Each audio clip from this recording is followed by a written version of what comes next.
are live. Middays, March 975, The Fanatic. We finally made it June 1st. 4:01 p.m., a trade between the Eagles and Patriots can officially happen. Good morning, everybody listening on the radio, listening on the Fanatic app. Hello. Thank you for joining us. Good morning, everybody on YouTube, our YouTube chatters. I'm just telling you. I mean, listen, we've already been established this. This is the best-looking radio show in the city by far. So why not watch us on YouTube? Make sure you subscribe to 97.5 The Fanatic. You can watch us live, get involved in the chat and our community, or you can listen on demand or watch on demand, whenever you want to. As we say good morning to Mr. Ray Dunn. Hello, Raymond. Oh, good morning, Johnny. How are you? June 1st, we've made it. We're in trouble. And now it feels like it's going to happen soon. Remember on Friday, Sean had originally guessed June 3rd. Good morning, Sean Brace. June 2nd. June 2nd, and then everybody came out and was like, oh, no, this might take a couple weeks. And then Sean was like, oh, my God. And now it feels like it's going to happen June 2nd. And now it might actually happen June 1. Yeah, 4:01. Could very well happen today. We'll see. Yep. All right, so what's the feelings? Do we agree? Or is this just another – because on Friday it was, it's like he loves me not. He loves me not. On Friday it was he's not getting traded right away. The teams haven't even spoken. And they're not giving up a first-round draft pick. It's like, where does that come from? That it looks like that they're not in agreement. They don't agree on compensation. This is going to take a while to do. And now, over the weekend, the deal's done. How does that happen, Sean? Is that where we are? I think that's where we're at, and I think it comes back to the simple fact that A.J. Brown and his people, his agency, whatever you want to say, the people behind the scenes, have kept this pretty close, right? Like, there's no complaining, there's no being seen from their side. Nothing. Right? It's pretty blank, pretty stale. AJ got married. Good for him. That's a big offseason. That's a big deal. So he concentrated on that. Now, I guess he deleted his social media. Who cares? He deactivated. Was it his Instagram, too? Ooh, did he? Not surprised. Yeah. Again, I think that's why there's a lot of guessing, a lot of people trying to connect the dots. Oh, by the way, it's not the hardest story to figure out, right? Like, he wants to play for New England. We've been talking about it for 2 months. No, I think everybody has it figured out, but the timing has been throwing people off because we're catching dribs and drabs. And for the most part, AJ and his people have kept this underneath the vest. Well, tight. And they've orchestrated this for a long time, and it goes it's much longer than the last 2 months. Ray, if you remember this, it goes back to Vrabel getting there and Vrabel doing radio interviews. Wow. And they're asking about AJ Brown and him being very cryptic in his answers. In not saying, well, I can't talk about another team's player. No, he was pretty much openly saying, yeah, I love A.J. Brown. And at the time, most Eagles fans, because Patriots fans were saying it was going to happen last year. But Eagles fans were saying the dead cap hit, that can't happen. It makes no sense. And look where we are right now. They waited till June 1st so they can spread out the cap hit, and he's actually gone. This feels like an A.J. Brown plot for how long now? Over a year. Since Vrabel became their head coach, that's where he decided he wanted to go play. I just threw it into Google real quick, and there's a girl from WEEI up in Boston. It was the Greg Hill morning show, the girl that used to work there. Yeah, she put an article in October. It was before that. I know, it was definitely before that, but we could even go further, right? Vrabel went on from training camp, and they asked him about it because it was a rumor up in Boston. Vrabel, A.J. Brown, we need a wide receiver. It all made too much sense, and look where we are today. It's actually happened. Going to happen. I'm an Eagles fan. I was so annoyed last summer. I was like, the Eagles just won a Super Bowl. Shut up, Boston. Stop pining after our top receiver. So I remember being annoyed all summer long, and it's like it's that time. It was like June, July, where it's like, God, get this off my timeline. I understand there's nothing to talk about, but shut up there in Boston. I'm owned. Yeah, I'm owned today. You're right. It's like it with Scooble. Like the Scooble Phillies trade stuff, I'm so annoyed with, and I got it over the weekend where it's like, well, why wouldn't the Phillies trade for him? And then Mike Gill was on the air on Saturday saying they need to trade for Scooble, and it's just like I'm so annoyed with it. Then they're gonna trade for Scooble. That's the equivalent of A.J. Brown. The stupid Patriots fans were talking about it. They're going to get him. They're going to get him. Guess what? They are going to get him. What's the compensation? All right, so I read something this morning where they were saying, like a first and a third or more, and then you're seeing just the 2028 first-round pick, and then you're seeing a lot of Eagles fans being like, this is a loss. If you get that a 2028 first-round pick, that's a horrible trade by Howie. I don't know, guys. If they get a first-round draft pick, I'm good. I'm ready to move on. I'm ready to move on from A.J. Brown. The Eagles are going to be fine. Eagles are a great organization. They have great talent on their team. They just drafted a wide receiver in the first round that everybody seems to love. So I'm ready to move on from A.J. Brown. Yeah, I'm excited about Mekhi Lemon, no doubt about it. But it's interesting because, and we're not there just yet, right? He's not gone just yet. There's people out there holding out hope. I would just say, like, I'm in a little bit of a different world. I'm trying to figure out exactly what I'm feeling because I'm at peace with the decision, right? I'm exhausted. I'm fatigued. I'm all of the above there. I'm also, like, kind of, pulling back a little bit because I don't want to go over the top, but I'm a little, I'm irked. I'm irked. I think that's a good word. I'm irked at AJ. I'm irked that he kind of is coming off as the good guy in this whole discussion and not Jalen, and Jalen is the bad guy. Wait a minute. Jalen's not the guy that was requesting a trade multiple times last year. Jalen's not the guy that gave up a little bit on a pass over the middle. Jalen's not the guy that couldn't make a play in the corner of the end zone against the 49ers. Like, wait a minute. So, again, I don't want to go over the top, but I feel like everything has hit me all at once, and I don't want that part of the conversation to not be included. So you're saying, because you were back, you kind of got aggravated back there when you were talking about, so he wants to go to the Patriots. Now he's with the Patriots. Great. Because this was orchestrated. Correct. This wasn't just happened by chance. Like, AJ wants to be traded. The Patriots. Diana Rossini. Yes. Right? Not like Vrabel all of a sudden just, whoops, I can't believe we walked into the same romantic getaway on Sedona, Arizona. What are the chances? Yeah, exactly. You know what? The same thing. Rossini is A.J. Brown. A.J. Brown is Rossini. The same thing happened with Vrabel. All of a sudden, he slipped on a banana peel and got traded to the Patriots. I hate when that happens. Yep, exactly. But think about it. Think about how calculated this was from A.J. Brown. I really give him credit. I like A.J. and Ray. We just want him to be happy. Stop it. This is as calculated as anything I've ever seen like this. Like with me, I'm emotional. I'm not calculated, right? Like I'm more of an emotional person than a calculated person, right?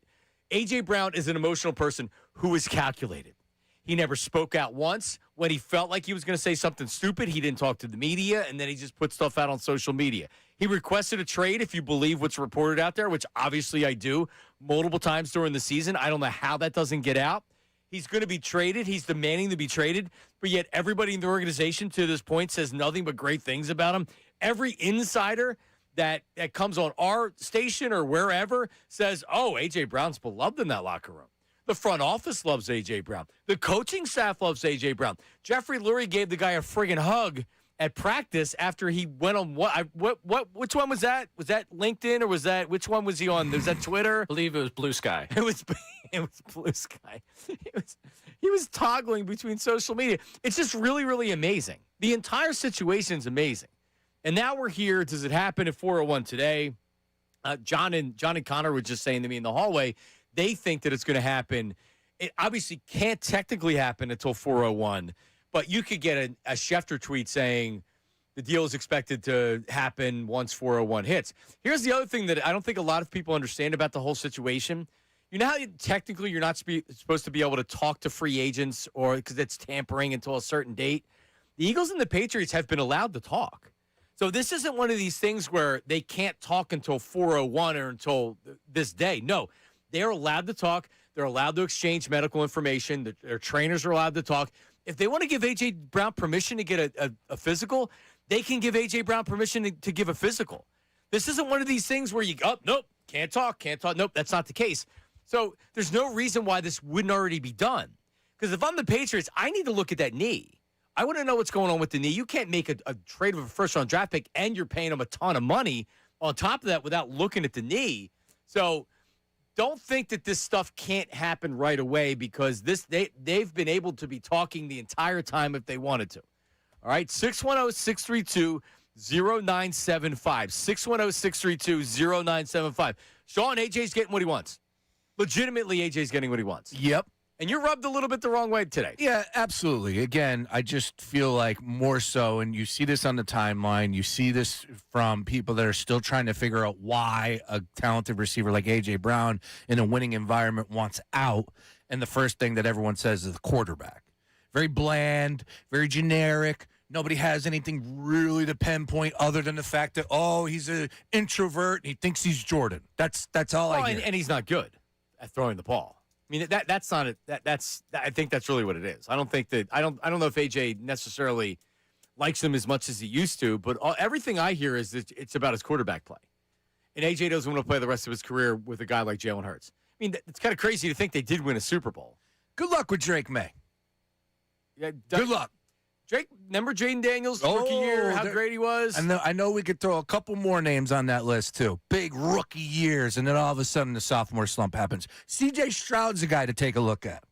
Had a great rookie season. Anybody would have taken C.J. Stroud over almost anybody in the league. Correct. Yep. So that's a great point. You want to go to Drake May, that's fine. Have a blast up in New England. I like I said, for the most part, I am okay. I'm at peace with everything.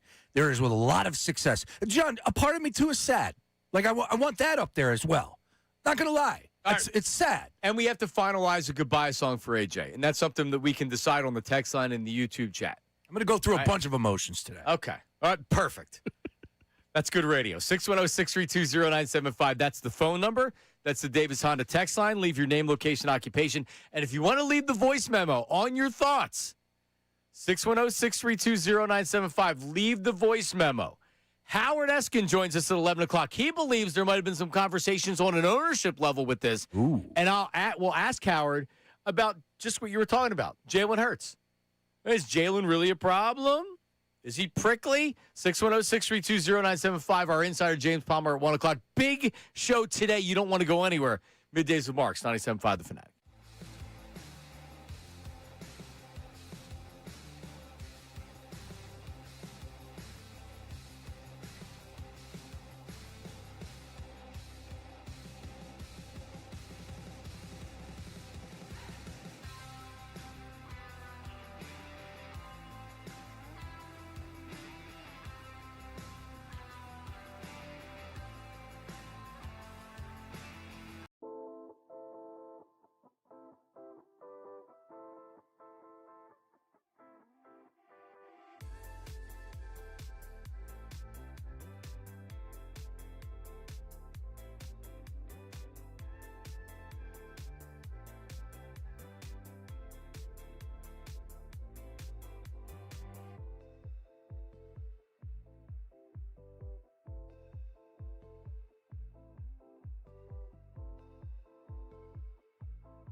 In the next 24 to 48 hours to New England, that would be my best guess and best information. Could something go awry? Always. But they have not spoken in weeks.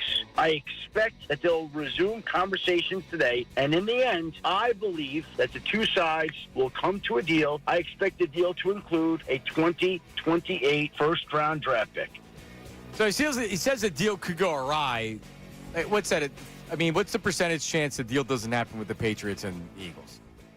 I mean, seriously. 0. And I know he has to, but he doesn't have to say that because it's okay if you're wrong. If he believes that a trade's happening, we all know anything could happen. Yeah. Yeah, I could literally die on the air right now and I won't be around to interview Howard, but I'm not going to say that. Well, coming up at 11 o'clock, Howard, if I'm alive, because I could die of a heart attack right now on the air and then I wouldn't be able to do the interview. I think anything could happen. We know that. It's not. I don't know. I'm sorry. It's just what he says. Yeah, some insiders are a little reluctant to go there. No, you got a deal's not done yet. Okay, we know the deal's not done yet. Yeah, right. He's Adam Schefter. What do you mean reluctant to do anything? You were Adam Schefter. Yeah. I mean, what are we talking about here? You think ESPN's upset because he said, "Oh, something's going to get done on 97.5 The Fanatic"? Wait, so that was Schefter with the crew, right? That was this morning. Okay. Yes. Well, so my point is, so Schefter gets that wrong. You mean to tell me that Kincade is not going to, have it at? Well, Adam, you told us this. Right. And so can I answer? Well, after it appeared that they were very close to finalizing a deal, a situation came up where the Eagles were demanding something, and the Patriots were saying, "Hey, it's easily explainable." Understood. Do you remember when Rossini got the thing wrong with the tush push was going to get voted out? Remember that? And she deleted the tweet. Oh, she's team deleter. Instead, and never addressed it. It's like it didn't happen. And all she had to do was say Jason Kelce came up and swayed some people. It was going to be very close. Everybody that I spoke to said that there was going to be enough votes to ban the tush push. But after Jason Kelce spoke to the owners and spoke to people in the competition, a couple of teams went the other way, and that's what swayed. But that's all you have to do. You don't always have to be right. She could have been right in saying that it was going to get it, and then things change. We understand that. Yeah. All right, whatever. I don't care. All right, let's go to Lenny wants to talk about the Phillies. Ooh, how about that? What does he want to talk about with the Phillies? Yesterday was ugly. Yeah, that was the easiest loss that I think I've had all year. That was bad. Lenny in Pittman, New Jersey. What's up, Lenny? Good morning, fellas. Just real quickly on the A.J. Brown thing. He was complaining he didn't get the ball enough. You got Barkley, Avonte Smith, and Goddard. I think they deserve the ball, too. I mean, that's quite an offense. But if that's his problem, that's his problem. I follow baseball, watch the Phillies constantly, and I get amazed when they show the starting lineup, how many people are batting 220. But what really gets me is, they say it all the time. This Garcia, he's fighting an 0-for-21 Stott. I'm so tired of Bryson Stott, really. I mean, if your trademark on baseball is you see a lot of pitches, whip-de-doo. You might see a lot, but you're also batting, 212 or something. I'm just tired of the 200 batting averages. And, I mean, I think Garcia is 5 for his last 95. Yeah, he stinks. That guy absolutely stinks. Yeah. And I don't know. Put Otto Kemp out there. I'm sure he could bat 200. I don't think he actually can. He has 2 hits this year, Otto Kemp. He's back down on AAA. Yeah, I mean, Garcia... And he's so good defensively. He made a couple good plays over the weekend as well. He can't hit. That's it. He's everything. Absolutely. He's everything you were worried about. And honestly, I felt like I was the only one really worried about him at the plate. His on-base percentage the last 2 seasons was 283 and 284. His on-base percentage. So he's a guy up there, and he's just swinging. And that's what he's been. Got no approach at the plate. He's got great raw power. Sean, it's going under under home runs. I don't think it's getting to 81. I don't think that's going to happen. Oh, by the way, this just in. A.J. Brown was traded to New Jersey for Mikey Sherrill. Who's Mikey Sherrill? No, I'm only kidding you. No. All right, Lenny. I think Appreciate that is a political comment. I think Mikey Sherrill is the female governor. Is that correct? Oh. Check my. Am I right? No, because I did read something because of the riots up in. Am I right? I can check your work Cheryl's here. definitely the governor of New Jersey. I knew she. Anyway. Yeah, A.J. there you go. Brown can There you go. future in office? Not likely. No, because you got to be a little bit more loud and animated to get those gigs. Here's what I want to know and obviously the phone line, text line, Davis Honda text line, and voice memo, 610-632-0975. The voice memo is a great way to get involved in the show. Perfect day rather than just a text message. But you can text, leave your name, location, occupation if you want. No, you know why? Because people can get fired up. That's what I'm sensing, John. Well, see, that's what I'm looking for. Because everybody, I think most people are like me that are like, oh, AJ, it was a great 4 years. We won a Super Bowl. I really like you. Everybody loves AJ Brown, the front office, the coaching staff, the players. Jalen's the problem. Bye, AJ. Even though you orchestrated this entire thing to New England for over a year, have fun in New England, AJ. Because that's me, self-admittingly. That's me. I'm self-reporting myself, Ray. It's like when they do it in the NCAA. I broke away. But that's the way I feel, honestly, because I'm ready to move on from him and get a first-round draft pick, right? Like, I'm ready to move on, whatever. This is the NFL. I don't need a 10-year career out of my player, right? But, like, if you're being honest and you're really looking at it with clear eyes, man, this has been in the works for over a year. He's going exactly where he wants to go. This has been as cold and calculated as anything. And, oh, by the way, let's not forget about the post after the Super Bowl.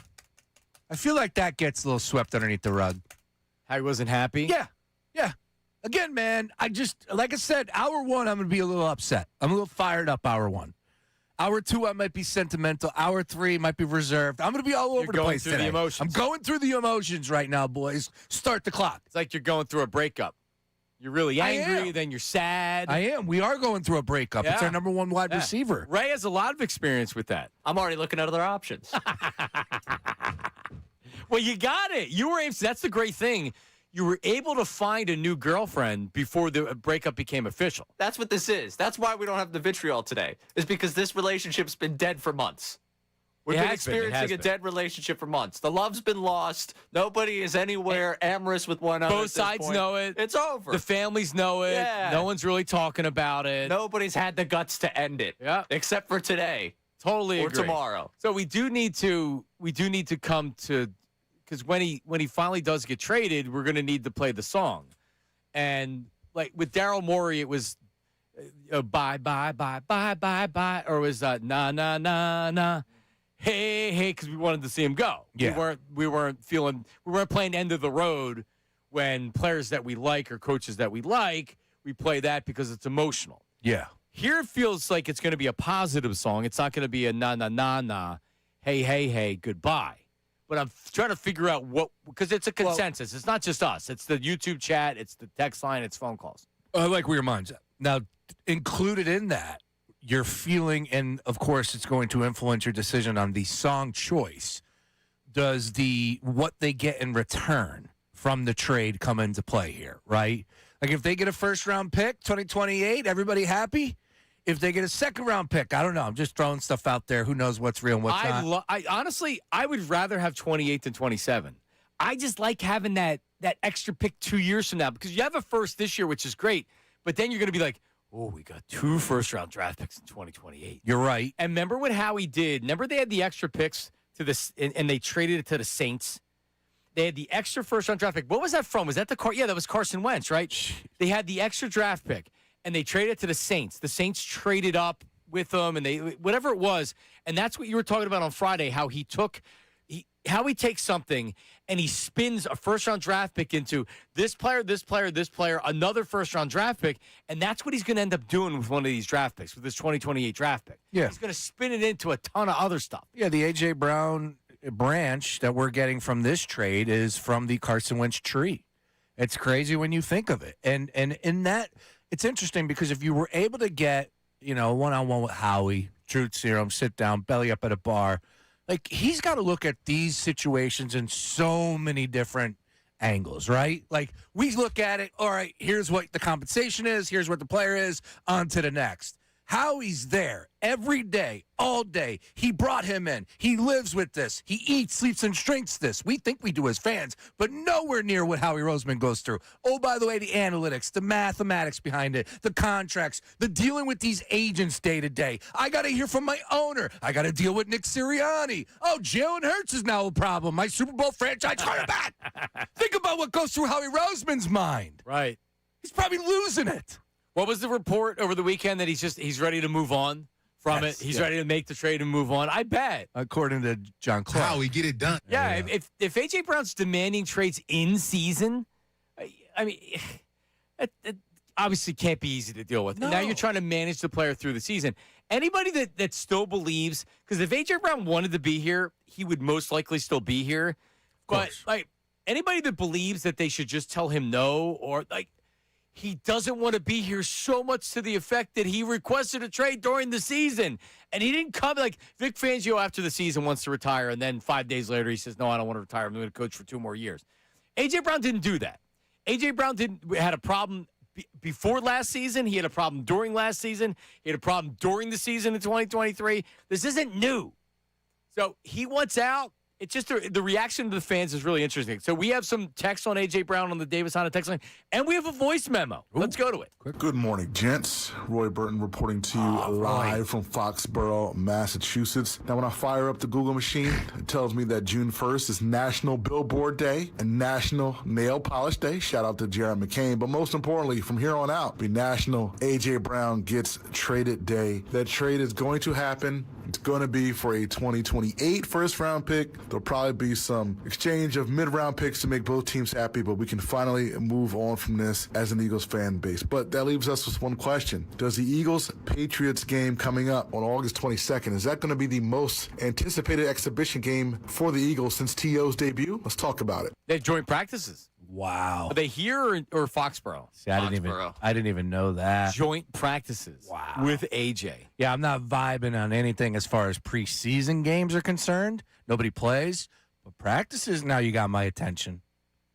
Now, again, does Jalen go up to, give me a cornerback, name me someone, Quinyon. Hey, Jalen pulls over Quinyon to the side. Just like Wimby said, yo, to Pumley and Bismack, and he goes, yo, hard foul. Does Jalen Hurts go up to Quinyon and say, hey, man, hard foul on AJ when you get a chance? Yeah, cheap shot him. Go ahead. No. In fact, I think AJ and Jalen hug. Bismack Biombo. Right? Excuse me. I call him Bismarck. Jalen played the game.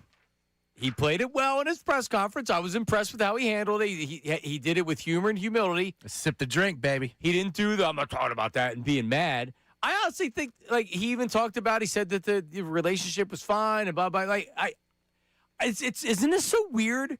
Because AJ not saying anything publicly.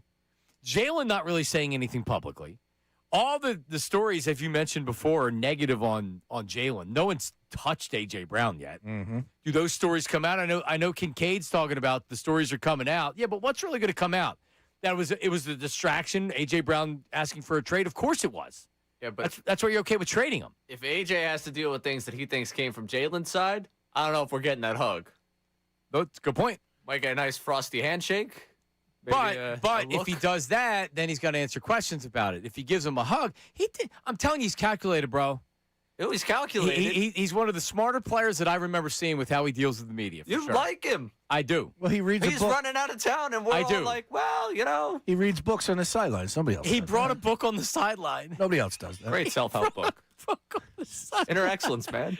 Telling you, man. Eat it up. Just It's unbelievable was a what he's gotten bestseller. away with. Do you imagine Donovan bringing a book on the sideline? good God. I'm embarrassed. I would He would say no. lose it. I don't think that the city would literally catch on fire if Donovan would have brought a book. AI sits down, sits next to Larry, 2002, with everything that was going on after. He pulls out a book, Right. A Better Me. Yeah, sure. All right. What are the texts that you have on A.J. Brown there, Raymond? Yeah, so we got some talking about returns here. We got Nick from Allentown. If Patriots offered 2 second-round picks for AJ, is that something that the Eagles should consider? I think that's more value than one, right? Than a Gotta get the sheet 1-1. out. Would you rather have 2 2s? I'd rather have 2 2s than a 1.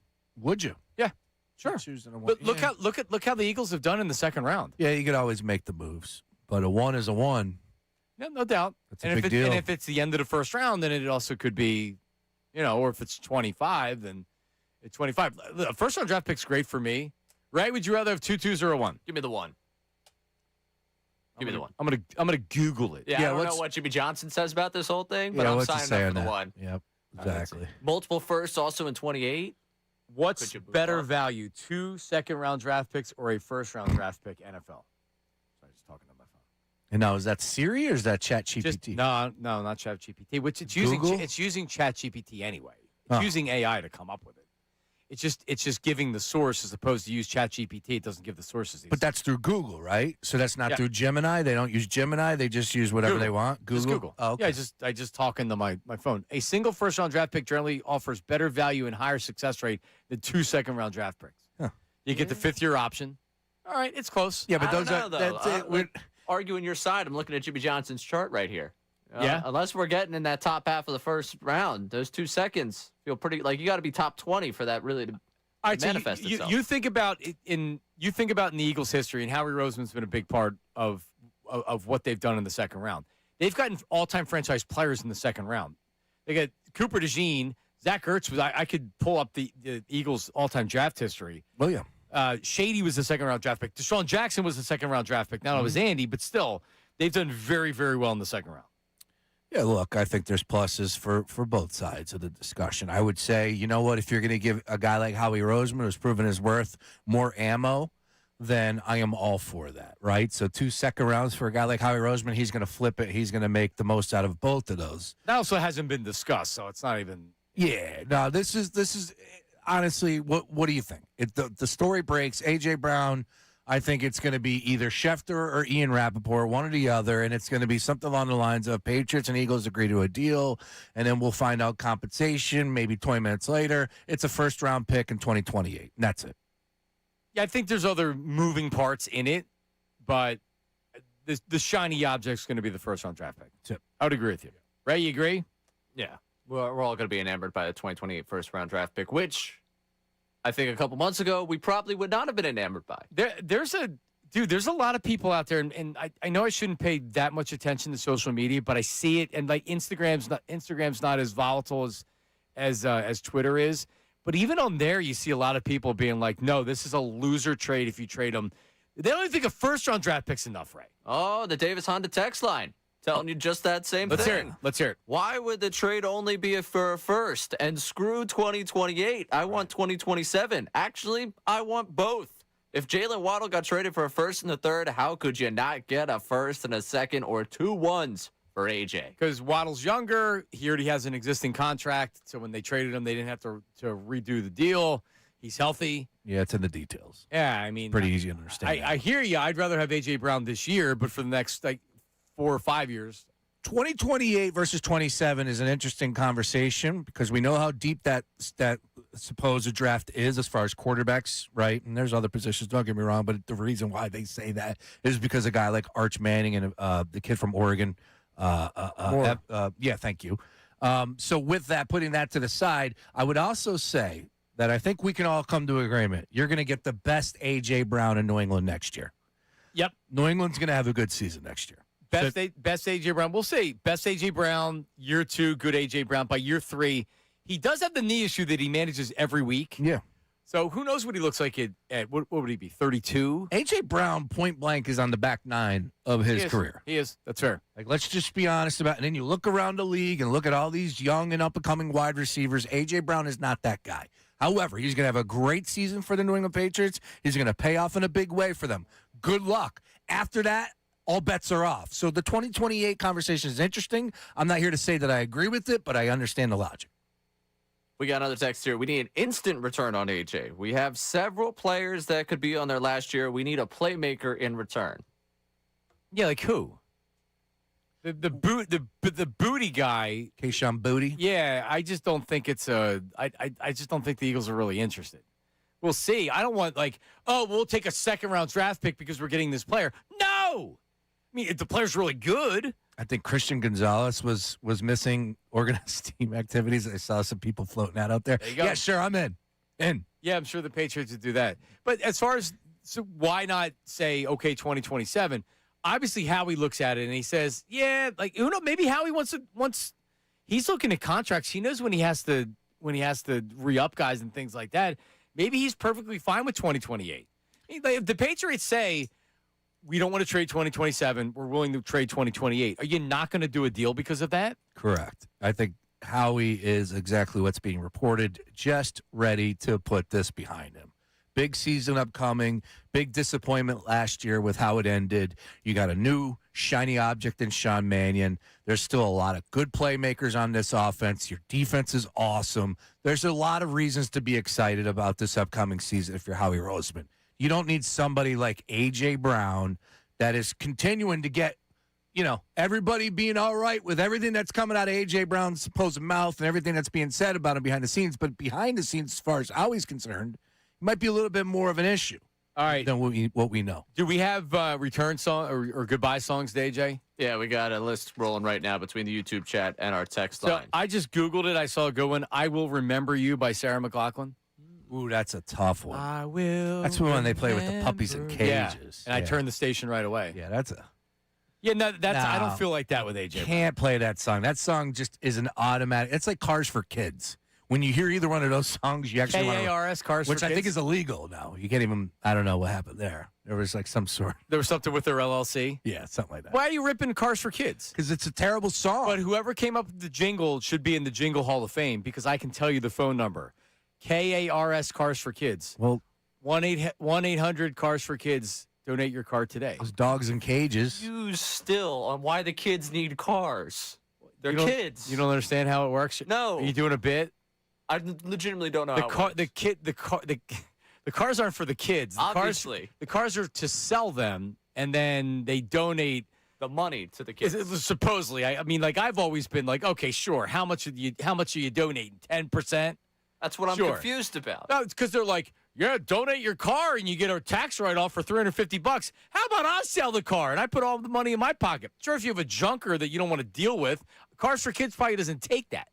By the way, There's an article out there from NPR. Check it out. Just went out May 20th about Cards for Kids, and it's an ad being banned in certain places. So go ahead and read about that before you go ahead and donate your car. are they fraudulent or?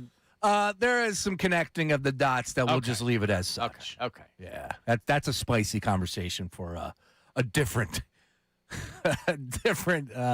let's just say avenue, Okay. outlet. Let's put it that way. There you go. All right, Ray. What are some other goodbye songs? Because first of all, is it a happy goodbye? Like, I mean, sometimes like I won't be shedding a tear or upset about it. Sean doesn't look like he's ready for a happy goodbye. Angry goodbye? No, my point is, like, I don't think this is just a one hit. I don't think this is a one song deal. Ooh, how about this one? Is it Gautier? Gotye? Somebody that you used to know. Yep. Oh yeah. That's a good song too. That might be it. After he leaves, and you have the Kaiser Soze moment where you realize that's not some gimp. That's actually this Kaiser Soze, and you drop the coffee cup because you realize it. Are people going to do that with A.J. Brown? When he goes up, they're going to be like, he orchestrated this the whole time. This is where he wanted to go. He's been in cahoots with Vrabel just like Rossini. And Rossini was a part of it. It's unbelievable. All right, coming up, 610-632-0975. We have the best of Adam Schefter beating Adam Schefter this morning. Plus, will you view A.J. Brown as a half a villain once the trade goes down? Where are people with this? Sean definitely is surprising me this morning with this. Yeah. He's kind of angry. Oh yeah. Middays and Marks, 97.5 The Fanatic. Hall of Fame.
Is this your vote? This is like the remix, too. Is it? Yeah. We vibe to it. I'll play it this weekend at Canal Set. I'll be live 6 p.m. on Saturday. Saturday? Yeah, a week from now. Well, this is supposed to be great. Hey, how about that? So now, are you looking back at AJ like this song is saying that used to be somebody that I used to know? I could Here get it down with it. That I used to. Yeah. Again, because it's like, all right, we're on to the next. I think. Well, just like he's on to the next. Correct. And I don't think that's talked about enough. He doesn't want us. He doesn't want us. We're the problem. You could sit there and tell me the quarterback's the issue. It wasn't just the quarterback. It was the offensive coordinator. It wasn't just the offensive coordinator and Jalen Hurts. It was the head coach. They had issues. That's do you right, they were remember? screaming Do you each remember? other. Okay. So, again, and now I got Saquon stepping to a microphone saying, I'm not going to say a bad word about him. He's been an awesome teammate. Has he been the best teammate? No, he hasn't been. Well, that's not what he says. That's not what Saquon says. But if Saquon's honest about everything that has transpired. Can we play Saquon? Because he sounded pretty honest to me. Dude. Well, that's fine. But if you were able to get a one-on-one, and that's the issue, you can't go back and forth with Saquon because it's a press conference. But Saquon is a good teammate, someone that requests a trade multiple times throughout the course of a season. Maybe. When you came up short from your goal? For whatever reason, people love AJ.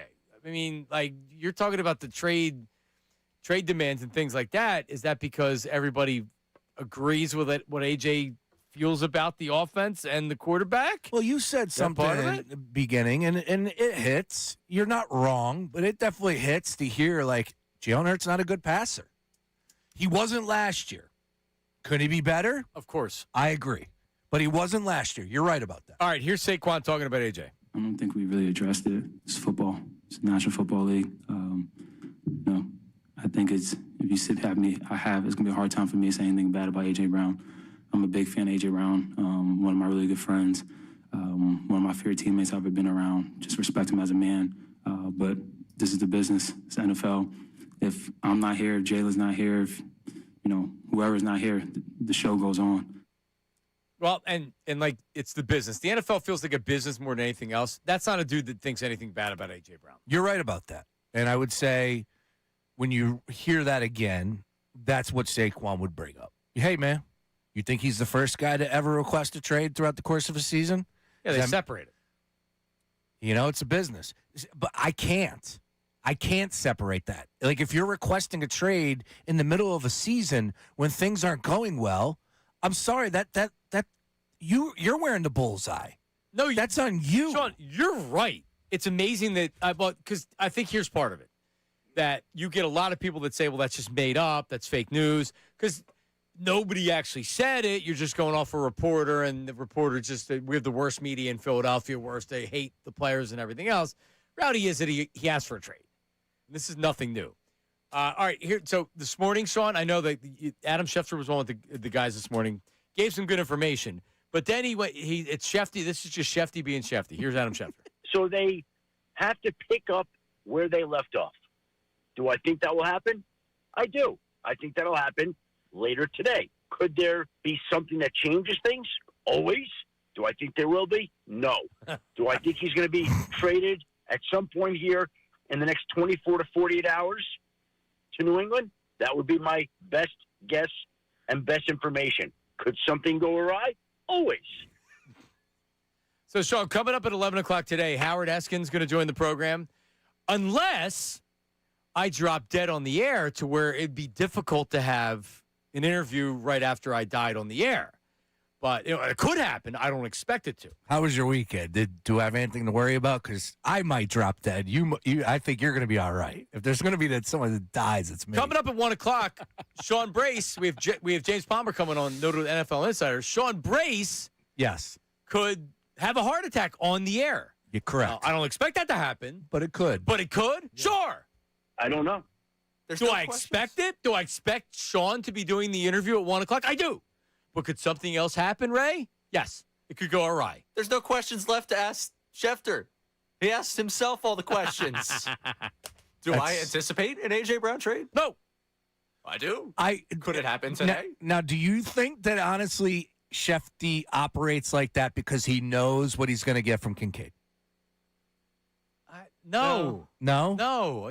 It's a very TV answer. No, I think it's more localized. I think that's the show. He joins them weekly. Yeah, he knows he's going to get peppered. No, I know, but why wouldn't he just come out and say the most likely scenario is and the most likely scenario, and I expect it to happen, is A.J. Brown being traded to the Patriots for a 2028 first-round draft pick. That's all he has to say. He's going to have to offer a qualifier for everything.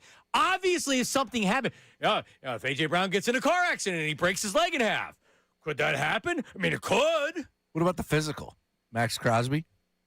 Yeah, well, I don't believe they're just looking at medicals for the first time right now. Like I talked about earlier. They're able to communicate. They're able to trade information. The Eagles are allowed to give A.J. Brown permission last month, 2 months ago, to go get a physical with the Patriots. There's no stopping that. They gave permission for it. So you think that they're just starting that process right now? No, because that's important. And Joe Banner took to the timeline yesterday. Said it's done. Said it's been done. Been done. Now, is Joe Banner somebody that's in the connection? Or do we? He knows. Okay. It's kind of how I viewed it as so. Yeah, he knows. Even if it's not Howie directly, he knows. Yeah. Or it gets out. Okay. Maybe it is Howie directly. I think the guy to join us at 11 o'clock knows a little something, too. So Howard Eskin's joining us coming up next. He had put out there about maybe ownership levels here. Robert Kraft and Jeffrey Lurie are both pretty friendly. They're close. Lurie's a New England native. Did the owners get involved in this to try to get a deal done? Howard feels like he has something on that. I can't wait. And if you don't mind, I have to ask him about something that popped up in my timeline last week. And Crossing Broad pulled it up. I don't know. Was it Picone or Kincade? Who knows? But Hulk Hogan in 1984 was screaming F you to Howard Eskin? At Howard Eskin with the big fro of hair that Eskin has still to this day. What was Howard doing? Because he was the ring announcer. Oh, he was the ring announcer. He was climbing into the ring to, I guess, say that it's over. Was it over? I don't think it was. And Hulk looked at him and said, "You get the F out of the ring or else I'm going to kill you." That was on Prism. How did Eskin get that gig? We'll lead with that. Well, he's Howard Eskin. Yeah, that's true. So, on that, and for years, Howard was on the inside being the sideline reporter for the broadcasts. All right? What's AJ really like? What's Jalen really like? Let's find out from Howard. That's coming up next. Middays with Marks, 97.5. Now on 97.5 The Fanatic Sports Update. It's June 1st. I'm Ray Dunn with this Fanatic Sports Update. It's brought to you by Positive Coaching Alliance. Questions about youth or high school sports? Positive Coaching Alliance can help. PCA, a national nonprofit, develops better athletes, better people through sports. Info, positivecoach.org. It's finally June 1st. We've been saving this date for a long time, and today at 4 o'clock, the window opens for an A.J. Brown deal. The expectation, he's going to New England for a 2028 first-round pick. Adam Schefter on with Kincade and Salciunas earlier today. I expect the deal to include a 2028 first-round draft pick. Now, again, two sides still have to get on the phone. They still have to work out details.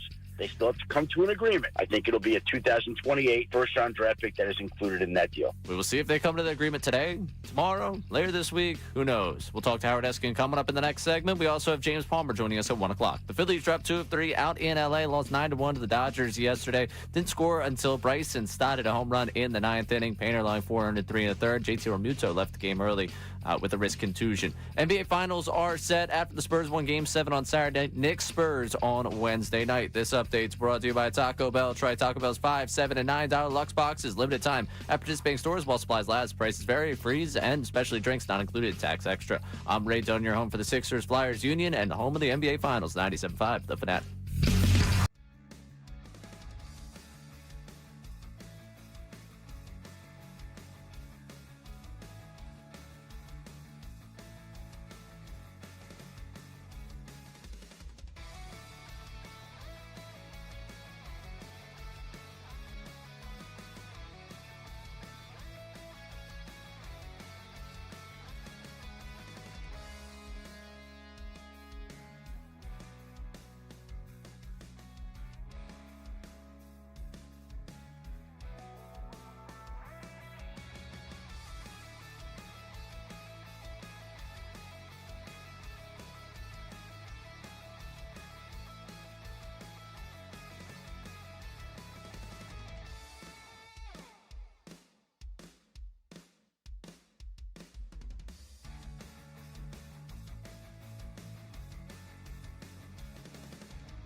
All right, we're back. It is Middays with Marks, John Marks, Sean Brace, Ray Dunn.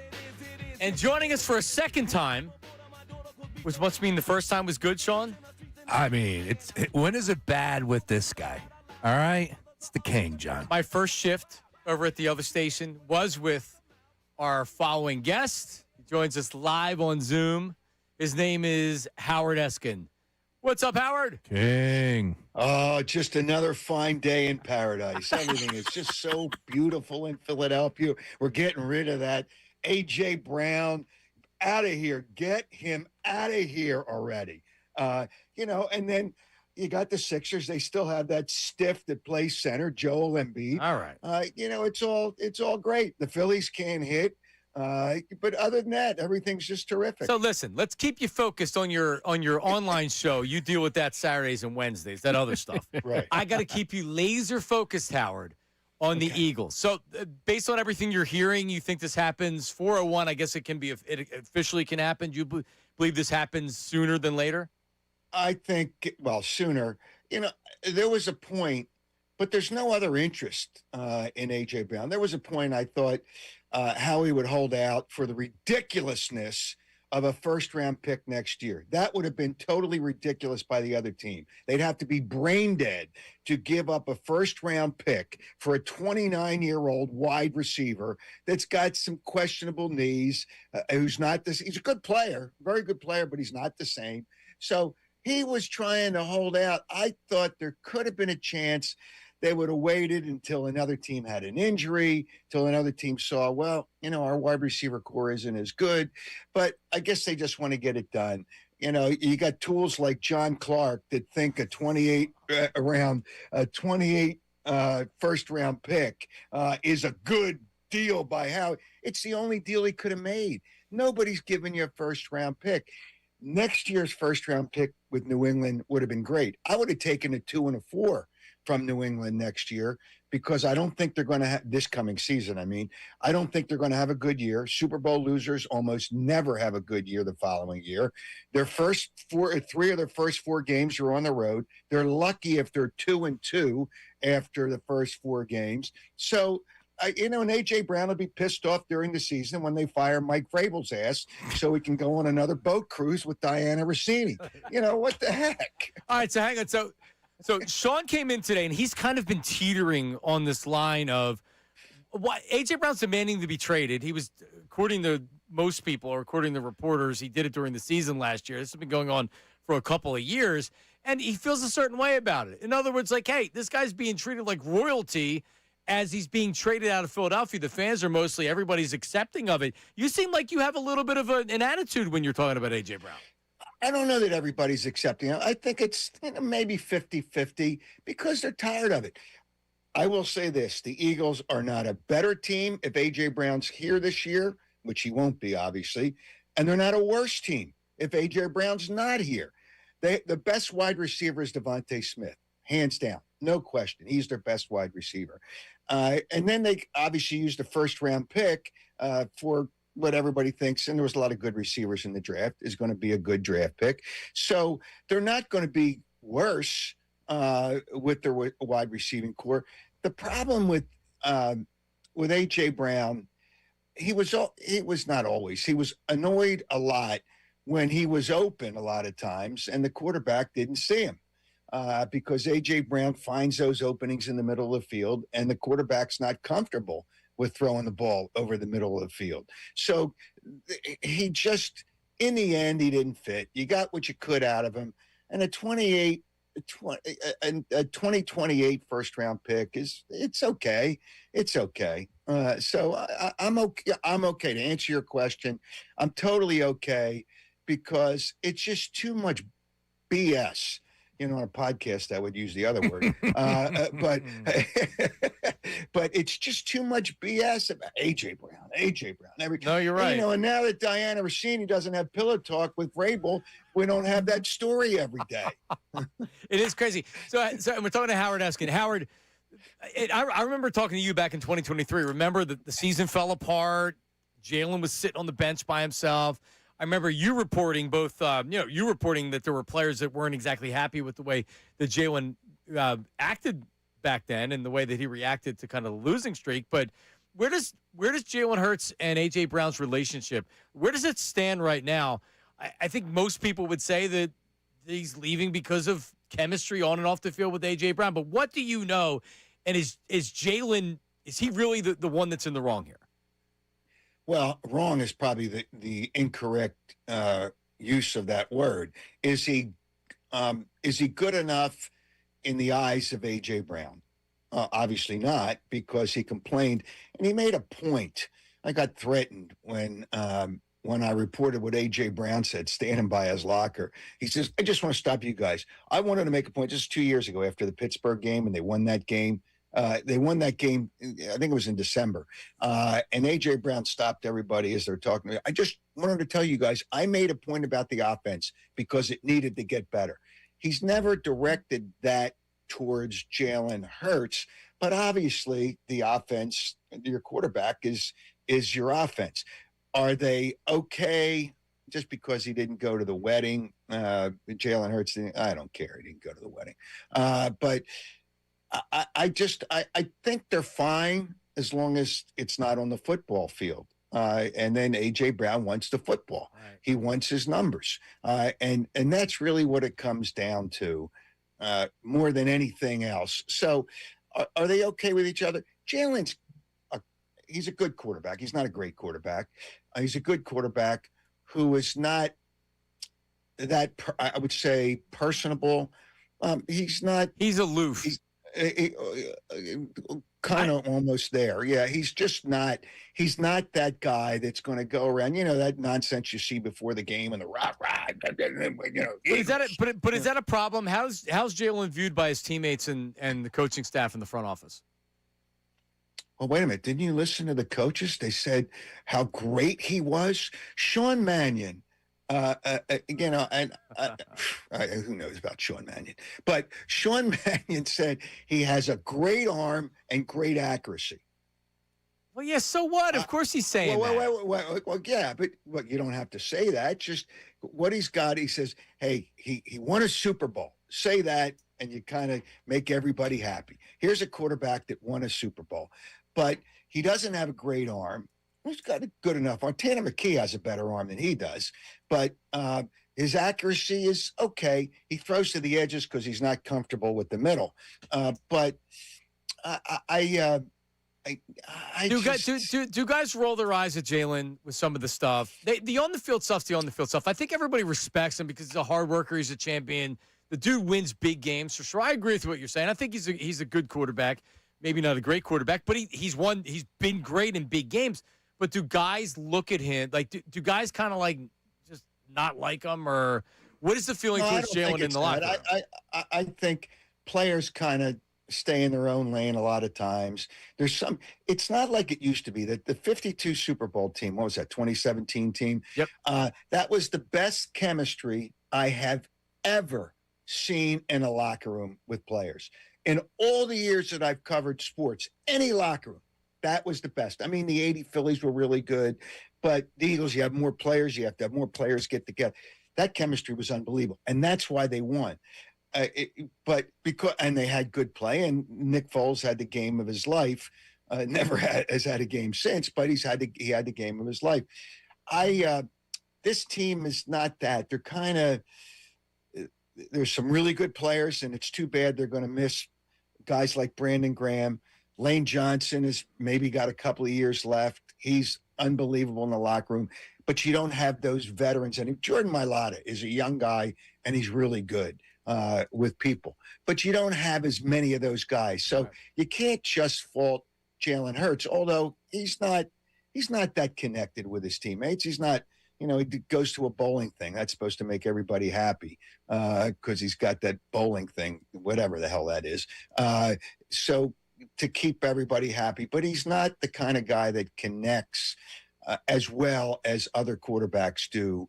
Look at quarterbacks for winning teams. I think they probably connect with their teammates better. Does that mean that they're not good enough? If the Eagles have a good offensive line, which means they'll have a good running game, and Saquon Barkley, running backs usually don't last effectively this long. If they have that, he'll be effective.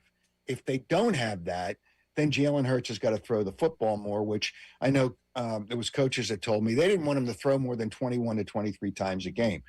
If you don't have a running game, you're going to have to throw more than 21 to 23 times a game. So, but I don't know that A.J. Brown changes anything one way or the other. I'm just so tired of you guys and everybody in Sports Talk Radio and every tweet. A.J. Brown. Oh, yeah, you never did that in your career, Howard. Yeah. No, we're right there. Trust me. We're right there with you on that one, Howard. Yeah, of course we're all sick of it. I got a couple questions for King real quick, all right? I'm a doctor, too. Don't forget I know that. First of all, I'm a Jalen guy. It's in my bio. Maybe he should pull out his Super Bowl MVP trophy and put it in down there at, what do we call it? It's not Novacare Complex. The Jeff. Maybe we should put it down there. Do you think that would work out for the players that have an issue with his leadership and his play on the field? He's a winner. That's what it comes down to. No. Oh, no. Well, he's winner with this team. Here's the reality. Personal trophies are irrelevant. It's like Joel Embiid's so happy because he won an MVP. He'll never win a championship. That's not what it's all about. It's not about MVP and you guys and fans. Oh, is he going to be the MVP? He's going to, when they talk about players, I don't care about that. The whole game is played to win a championship. He can bring out 20 MVP trophies, and if he doesn't win a championship, then they won one. And if he doesn't win a championship, then it's BS. It's nonsense. I don't care about trophies. I care about championships. That's for the fans, a championship. And I think Jalen would agree with you, right? You got to be honest about that. Jalen would tell you exactly that. I don't think he's moved by those, the accolades. But with that being said, I want to bring it back to Sean Mannion. This is the new shiny object, and it seems like you're not sold. What are you hearing about Mannion? And is it something with his age? Is that what I'm sniffing around, that he's a young gun and he's got all this enthusiasm behind him from people on the outside? Your thoughts on Mannion? There's head coaches that are young guys now, too. I mean, that's what it is. And I don't know if teams feel that they relate more to the players if they're younger and he's played the game. So I don't know about everybody at these OTAs. Everybody's going to say the right thing. Everything's great. Oh, my gosh. It's just, it's heaven. It's heaven. That's what it is. That's what it is. Does it mean it's going to be that way when the season starts? Are we going to hear somewhere during the season, this is the 7th offensive coordinator I've had in 8 years, counting college or whatever the hell it is. I don't want to hear that stuff anymore. I don't want to hear it. I don't want to ever hear it again. And it's a new offense, and he wasn't completely there with the other offenses that they had. So it comes down to whether the defense plays well, the offense plays well, which means the running game is a good running game, and then everything will be hunky-dory. I don't think Jalen Hurts is at the top of the list there. All right. Well, Sean had one more for you. I told you I got a couple for him. Yeah. Right? All right. So, Howard, and it doesn't surprise me. You've been doing this a long time, and who the hell knows where you've ended up. But this is incredible. This stuff ends up in Crossing Broad. And in 1988, you were the ring announcer at the Spectrum for Hulk Hogan and $1 Million Man, and you entered the ring, and Hulk was not happy about it. What happened? Well, here's what happened. As a matter of fact, I've had dinner with Hulk twice. May he rest in peace, down in Clearwater. And we have pictures, and he took picture long before that with my son that's working. I think it's the one that's working at the other station when he was about 5 years old at the Spectrum. And I showed it to Hulk, and I have a picture with the picture. But Hulk is great. But I was the ring announcer. So now, I announced the whole thing, and the guys coming in and all that. And it was really fun. I had the video, and Crossing Broad ran it. But at the end, nobody tells me what the match is over. At least I thought it was over. It was over. The match is over. So, what do I do? Do I go in and announce the winner? So it started to walk in the ring, and Hulk says, "Brother, you better get the bleep out of here." Well, yeah, because I guess thinking about it, Howard, thinking about wrestling, they don't come back in the ring. It's not a boxing match where they're announcing a decision. I didn't know that. You do it. I'm not saying you should have, but I can see outside. Here's your winner, Hulk Hogan. So you got up on the apron and yelled, "Get the bleep off of there." Get the bleep out of here. Right. Because he had, as we saw, with chairs and, guys coming in and banging over the head. And so, I didn't know that. I guess I should have asked, but I didn't know what to do at the end. Do I go back in or I just let it happen? I don't remember you doing that. I remember the broadcast on Prism. Dick Graham and Killer Cal Rudman. How many times How many times you do them? I used to watch those Prism. So they would air them on Prism almost sometimes off 8-9 months after it was actually happened live, and then it'd be months later, and they would play it on Prism, and it was Killer Cal Rudman and Dick Graham would do the broadcast. That's the only time I was the ring announcer, but I interviewed Roddy Piper. A great guy. So I had him come to the FM station I used to work at. This is how long ago that was. MMR. No. WWDB, the first talk. Oh, 96.5 FM. Yeah, first FM talk show. But anyway, so I was there. Roddy Piper came to the studio because I had him on the air, and then I was also working at Channel 3. So I did an interview. I can't find the tape. I wish I had the tape. So I'm sitting there. I says, hey, I might ask you some questions you might get pissed off about. Whatever you do is fine. So I said to him at the end of the interview, I says, Roddy, can you tell me why wrestling is fake? The next thing I knew, within seconds, we were sitting in the chairs. I was on the floor. He was grabbing my tie and choking me. He said, say, I'm sorry, Mr. Piper. And I said, I'm sorry, Mr. Piper. That was the Jim Rome, Chris Everett before it happened with Howard Eskin, the King. Howard, so you do the podcast on Wednesdays and Saturday mornings? Yeah, Wednesday night. I'm working on getting somebody. This Diana Rossini Vrabel thing's not going to go away. And I'm working on a woman who's been outspoken about it and got fired over it. And I think she's going to come on. The reporter? She told me she would. The reporter, the reporter, who said she's got other names of other coaches and other women who have done similar things, who've had pillow talk as well. Wow.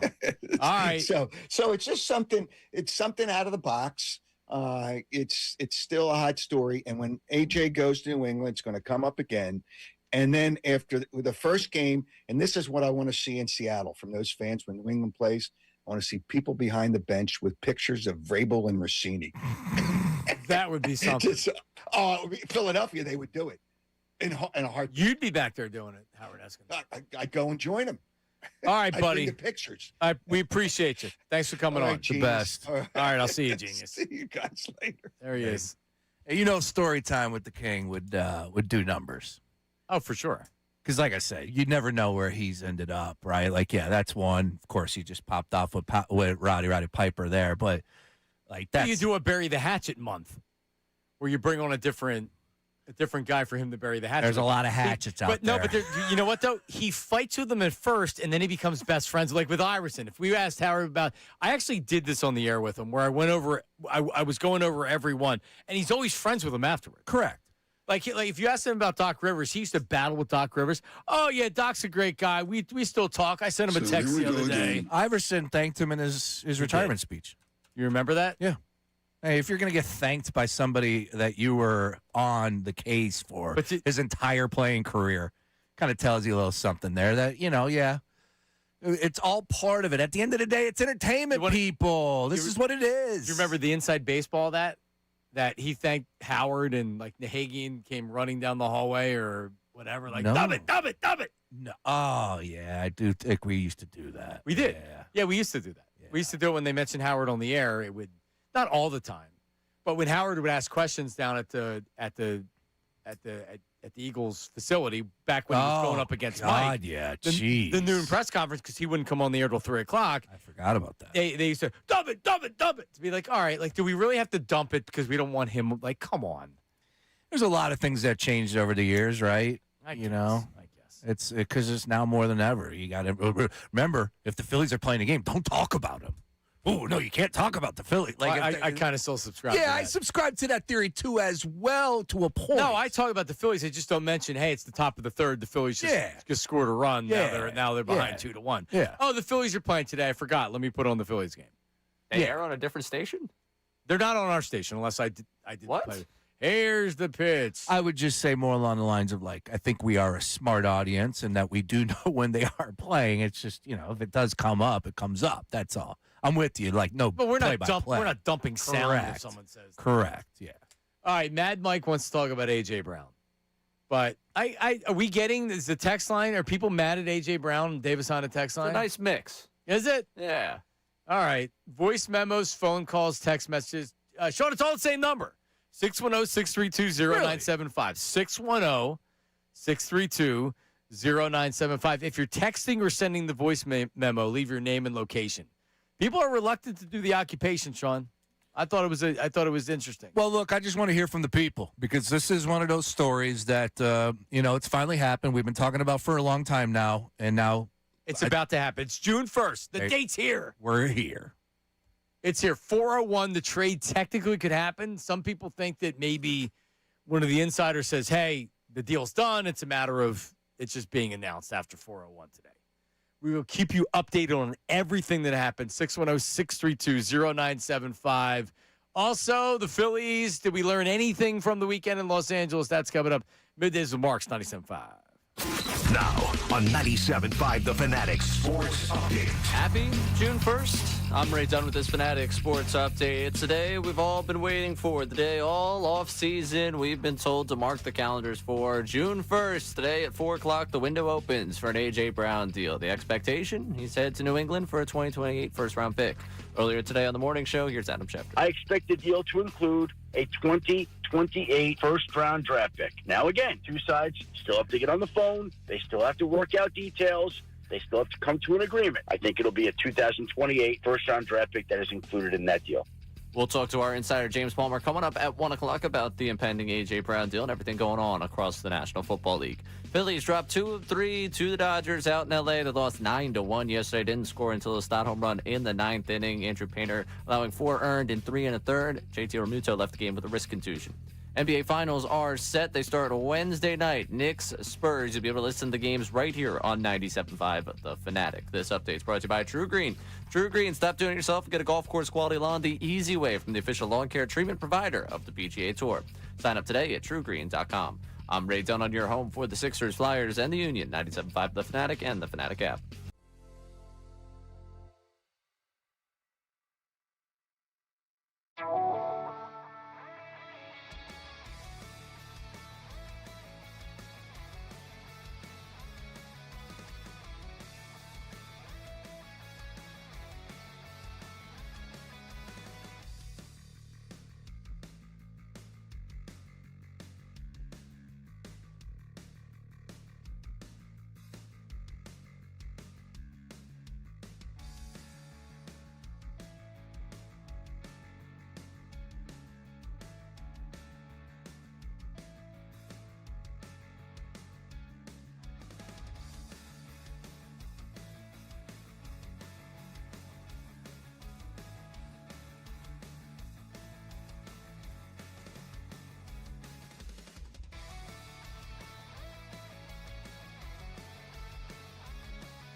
you, my friend, and I'll tell you all about it when I see you again. We've come a long way from where we began. Yeah, I feel like I'm not here, but it's closer than where you are. That's for sure. this is about death, though. This is about Paul Walker. This is you can't play this song about AJ. He didn't die. How about End of the Road? Right? It's the end of the road. It's over. It's been a great run. Yeah, but that's cliche. Could we get a little something different? Could we try and bring some? Yes. Sorry, you were at the Jay-Z concert on Saturday. Let's go really deep into our music. You're right about the end of the road. It is that, but I feel like that's number one, right? That's the number one answer on the board. It's my no point. one said. Has anybody said end of the road? It's been said a few times. Okay, never mind. Yes, exactly. Honestly, if you're doing Family Feud style, what would you say? Number one breakup song, end of the road, right? In this case, I think it'd be the number one answer. Okay. I don't know if. Well, keep them coming. Keep them coming, because I think there are some good ones out there. I just don't know. And to each their own, too. Like, I'm coming up with, like, a hate song. Again. No, I know. That's what I'm saying. We're on much different levels. Oh, yeah. You know why? The Eagles traded. They gave up a first-round draft pick and a third-round draft pick to acquire A.J. Brown. He went to 2 Super Bowls in 4 years. They made the playoffs every year. He got 1,000 yards every year. And the first 2 years were unbelievable. He's borderline best receiver in franchise history. And they won a championship. Yep. And he never came out and talked crap about the city or the fan base, or really hasn't said anything other than cryptic stuff and bringing the book to the sideline. Yep. I don't know, man. Like, I like A.J. Brown. I think it's been a hell of a trade. I'm very, very happy with the Eagles trade. And now you're telling me I get a first-round draft pick on the way out the door? We hope. When it's time to move on? Man, I am happy. I don't know. This is awesome. You don't know, according to Schefter, what the return's going to Well, I mean. No, it's funny you just said that, because I do like A.J. Brown. I loved what I saw on the field. Now, see, this is hour number 2. Can I get a little sentimental here? No. Okay. Not yet. No, But I want you to be emotional. Well, that's where it's at, right? Like, I promise you, I'm a little sad. I'm mad. Are you really sad? Absolutely. Are people really sad? Oh, you have to be. Why? Dude, we won. We had success. I know. A lot. Yeah, he don't want to be here anymore. He wants to be traded, and I'm more than happy to accommodate that. So there's no ounce of sadness in you. No sad, bro. No, there's no sad, bro. Ray? Adult friendships falling apart? Oh, come on, John. How does that not just tug at the heartstrings? I'm sad, bro. So I think this is AJ's personality, where this wasn't a lifelong friend. I know that he's the godfather. I think AJ falls in love pretty quick, and then all of a sudden he's like, yeah, and on second thought, I'm out. I spit Red Bull everywhere on that one. No, but seriously, right. like if this really is about being a Jalen's just not a good enough passer. In the course of 2 years, they went from being best friends to hating each other. Kind of odd. The whole thing's AJ's a different cat. In 4 years, he's probably going to be playing somewhere else if he's playing anywhere, right? This is just his personality, right? Yeah, but we went over this. The role of the Godfather. Yeah. You know? Huh? Oh, who cares? I do. The Godfather. I remember 4 years ago, they're on FaceTime with one another, fired to play with one another. It was, and to that point, that trade, it's not even so much the friendship thing. Maybe the reason why I'm sad is because it's like this era of Eagles football is kind of, the dynamics changing. The characters change. We talked about it with Brandon Graham, one of the early arguments between the two of us. I was happy that there was a nice little bow at the end of that story. When they traded for A.J. Brown, it felt like they were going to hit another level. Where I was like, oh. They did. They did. This team went to, and they did. So let's celebrate that. Yeah, but I'm not really in the celebrating Are you mood ready? today. Are you ready? You ready? Right now, the Eagles are better off without A.J. Brown. Howard said he doesn't think they're any better or any worse, and I agree with him. They're better off moving on now, where you still get value, and you don't have to deal with the nonsense of having A.J. Brown unhappy in Philadelphia. They're better off without him. But that's two different angles. This team currently constructed with A.J. Brown would be a better or more of a favorite to do bigger things if they had him for this upcoming season than not. I disagree.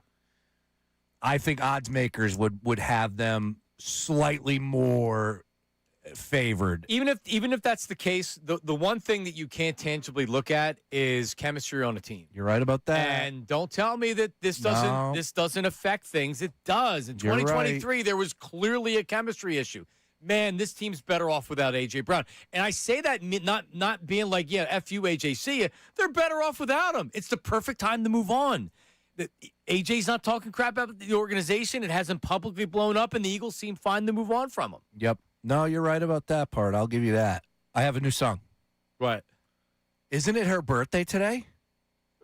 Who? Lance Morissette? Yes. Didn't you say that this morning? She's 52. All right, well, I hope I'm not ruining anything later in the show, but you ought to know. I want you to know that I'm. Come on, man. You know that song, man? Happy for you. Yeah, it was about Dave Coulier. No, it wasn't. How do you not know that? Oh, my God. I forgot. How can you be of age? I forgot. Would she go down on you in a Fanta? Yeah, he broke her heart. Uncle Joey from Full House. Is he the one that said "Have mercy" or no? That was Stamos. No, that was Uncle Jesse. Yeah, there you go. My kids watched we've watched the regular Full House probably like 10 times. 'Cause I'm here to remind you of the mess you left when you went away. This is not a song for A.J. Brown breakup. Yes, it is. I'm mad right now. You ought to know. I'm sad. I'm aggravated. Let's go to D. D's calling from Roxborough. D, how are you? What's going on? Yo, what's up, guys? What up, D? What's up, man? Quick on the A.J. Brown thing. I agree with a lot of things you guys been saying. I don't know about better off. We'll see. I don't know about better off, but I get with like better off overall if the team chemistry is being affected, et cetera, et cetera. Right. But I believe it's just a style play and two alpha males. You get it? Like everyone says that they're two alpha males. And I'll use an example. I have a cousin, he's alpha. I'm an alpha. When we work together, like I'm a beta, just for the record. Yeah, there's a lot. Yeah, Ray and I are betas. Sean's an alpha. A lot of alphas. Whatever. You know what I mean. I know. Strong personality, whatever you want to call it. You're right. Yeah, whatever. So I love it. I have a strong personality because they're a strong person. I'll be really quick. I want to get back to them. But it's like when we work together, we just respect each other's strengths and stuff like that. We've been able to figure it out. I think with AJ and Jalen, I think it's the same. I think they're friends, but when you're a certain way and it's the quarterback, he likes to play a certain style, check downs, more safe. He hasn't been running lately. Maybe that'll change. And I think AJ's like, listen, man, I'm open.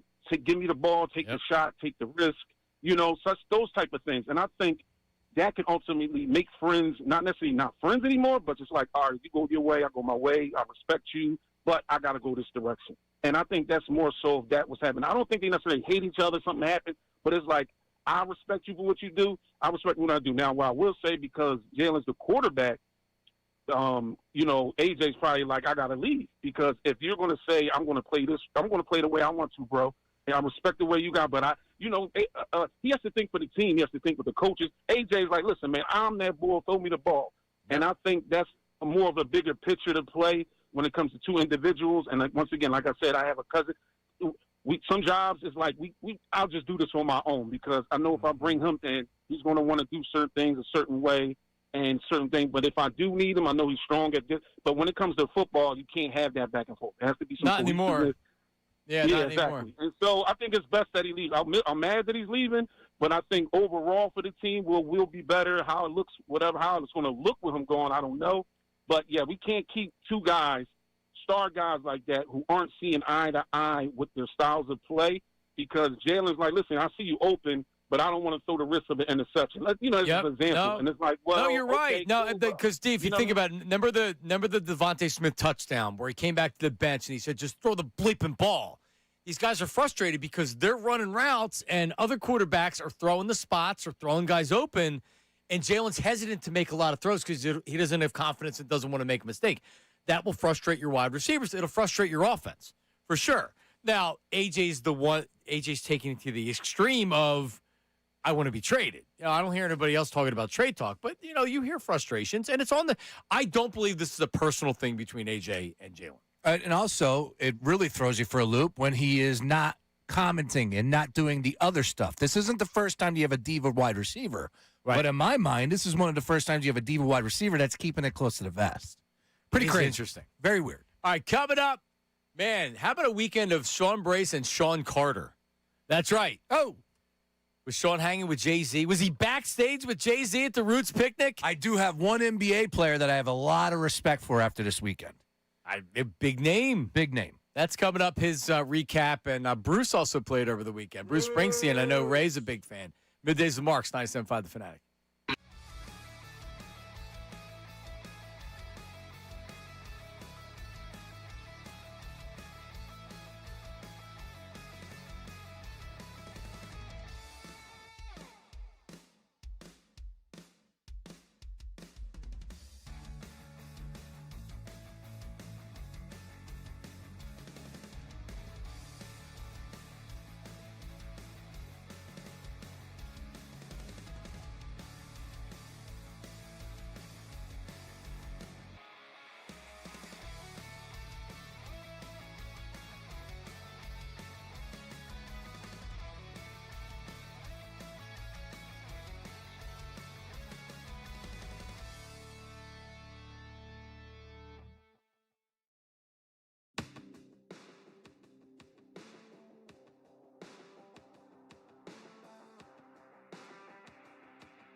Yeah, I saw it in the group chat. This is Happier by who? Ed Sheeran. I was going to say, it sounds like Ed Sheeran.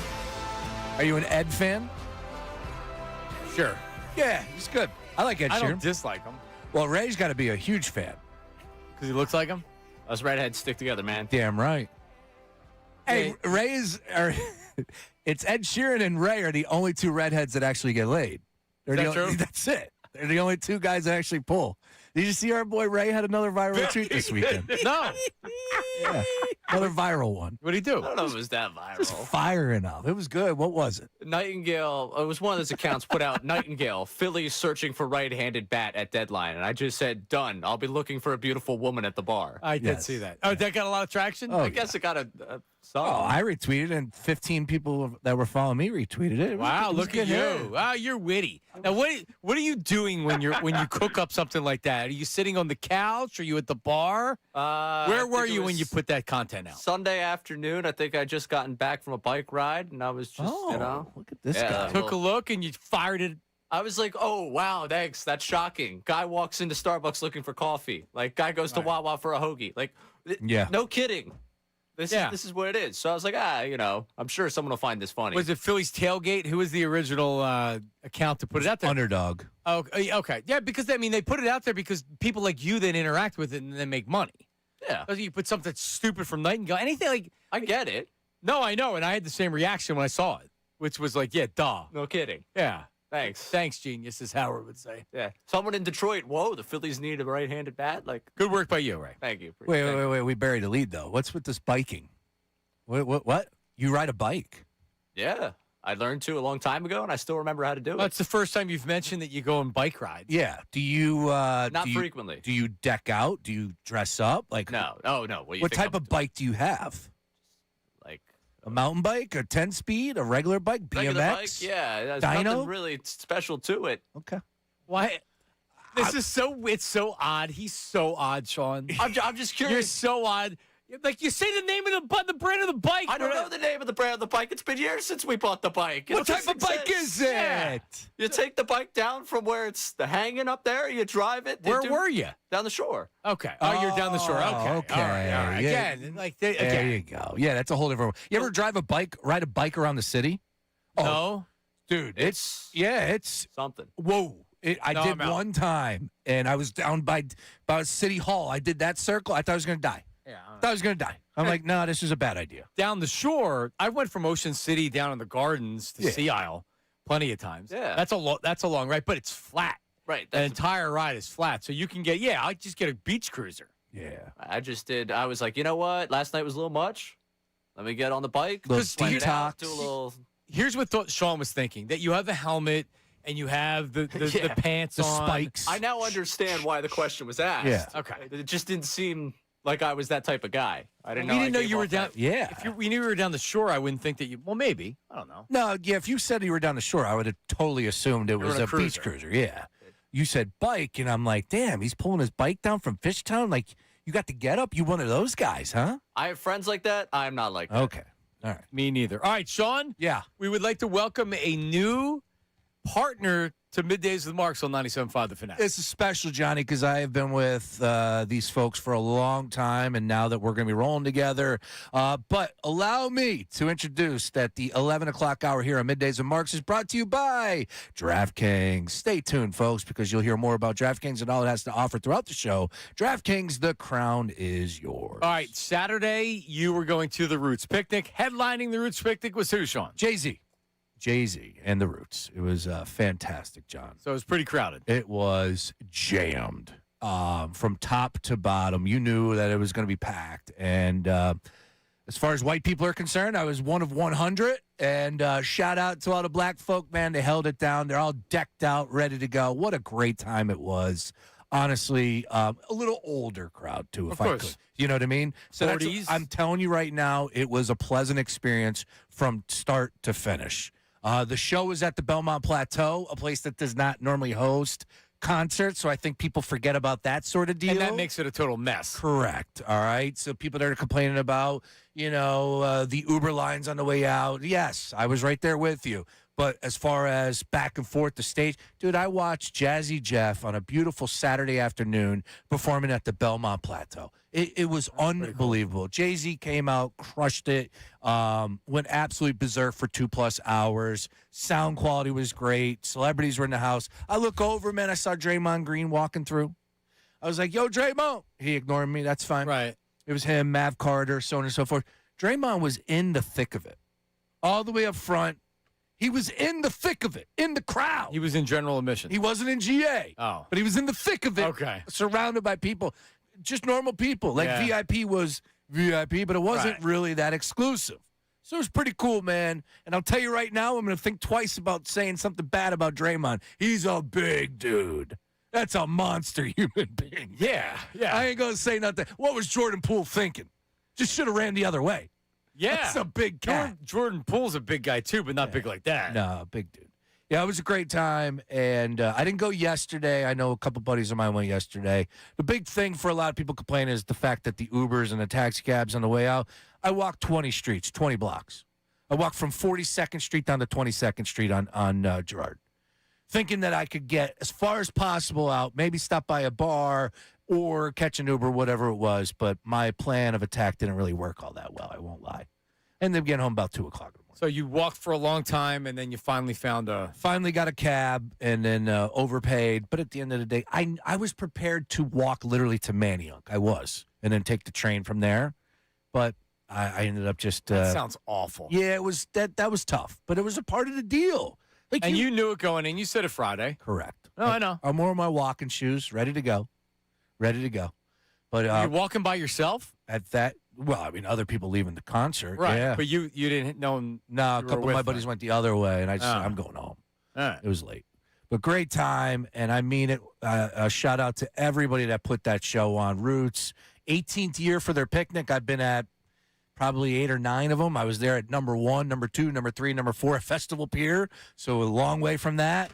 And, of course, seeing the best, Jay-Z, the God, the GOAT. Right. Well, I mean, so part of the reason why there were only 100 people at the Roots picnic, 100 white people at the Roots picnic, Bruce was playing the same night. Bruce. That's where they all were, watching Bruce Springsteen. Yeah, I didn't know. Bruce was in town. Yep. That's funny. It was the same weekend as the Roots picnic. I had no idea. I think was it the rescheduled one? Right, because Bruce was not more important than the Sixers. Right. That's what it was. Gotcha. Yeah, he had to be rescheduled. So he came in, and I didn't realize he was doing the entire thing was a political tour that he was doing. Because poor John Clark had to put out there that this wasn't about politics because he went. And he tweeted the picture with his lovely fiance. And he said something like, it's not about politics. And, of course, everybody agreed. You're right, John. It's not about politics. Everything's fine. Yeah. We're not going to fight in the comments underneath. Yeah, you feel for a guy like John Clark who literally is at every Bruce show. No, like literally, John Clark could be Trump's brother, and he would go to a Bruce Springsteen show. That's how much Correct. Yeah. He loves him. Yeah. Look, Bruce has always been outspoken, man.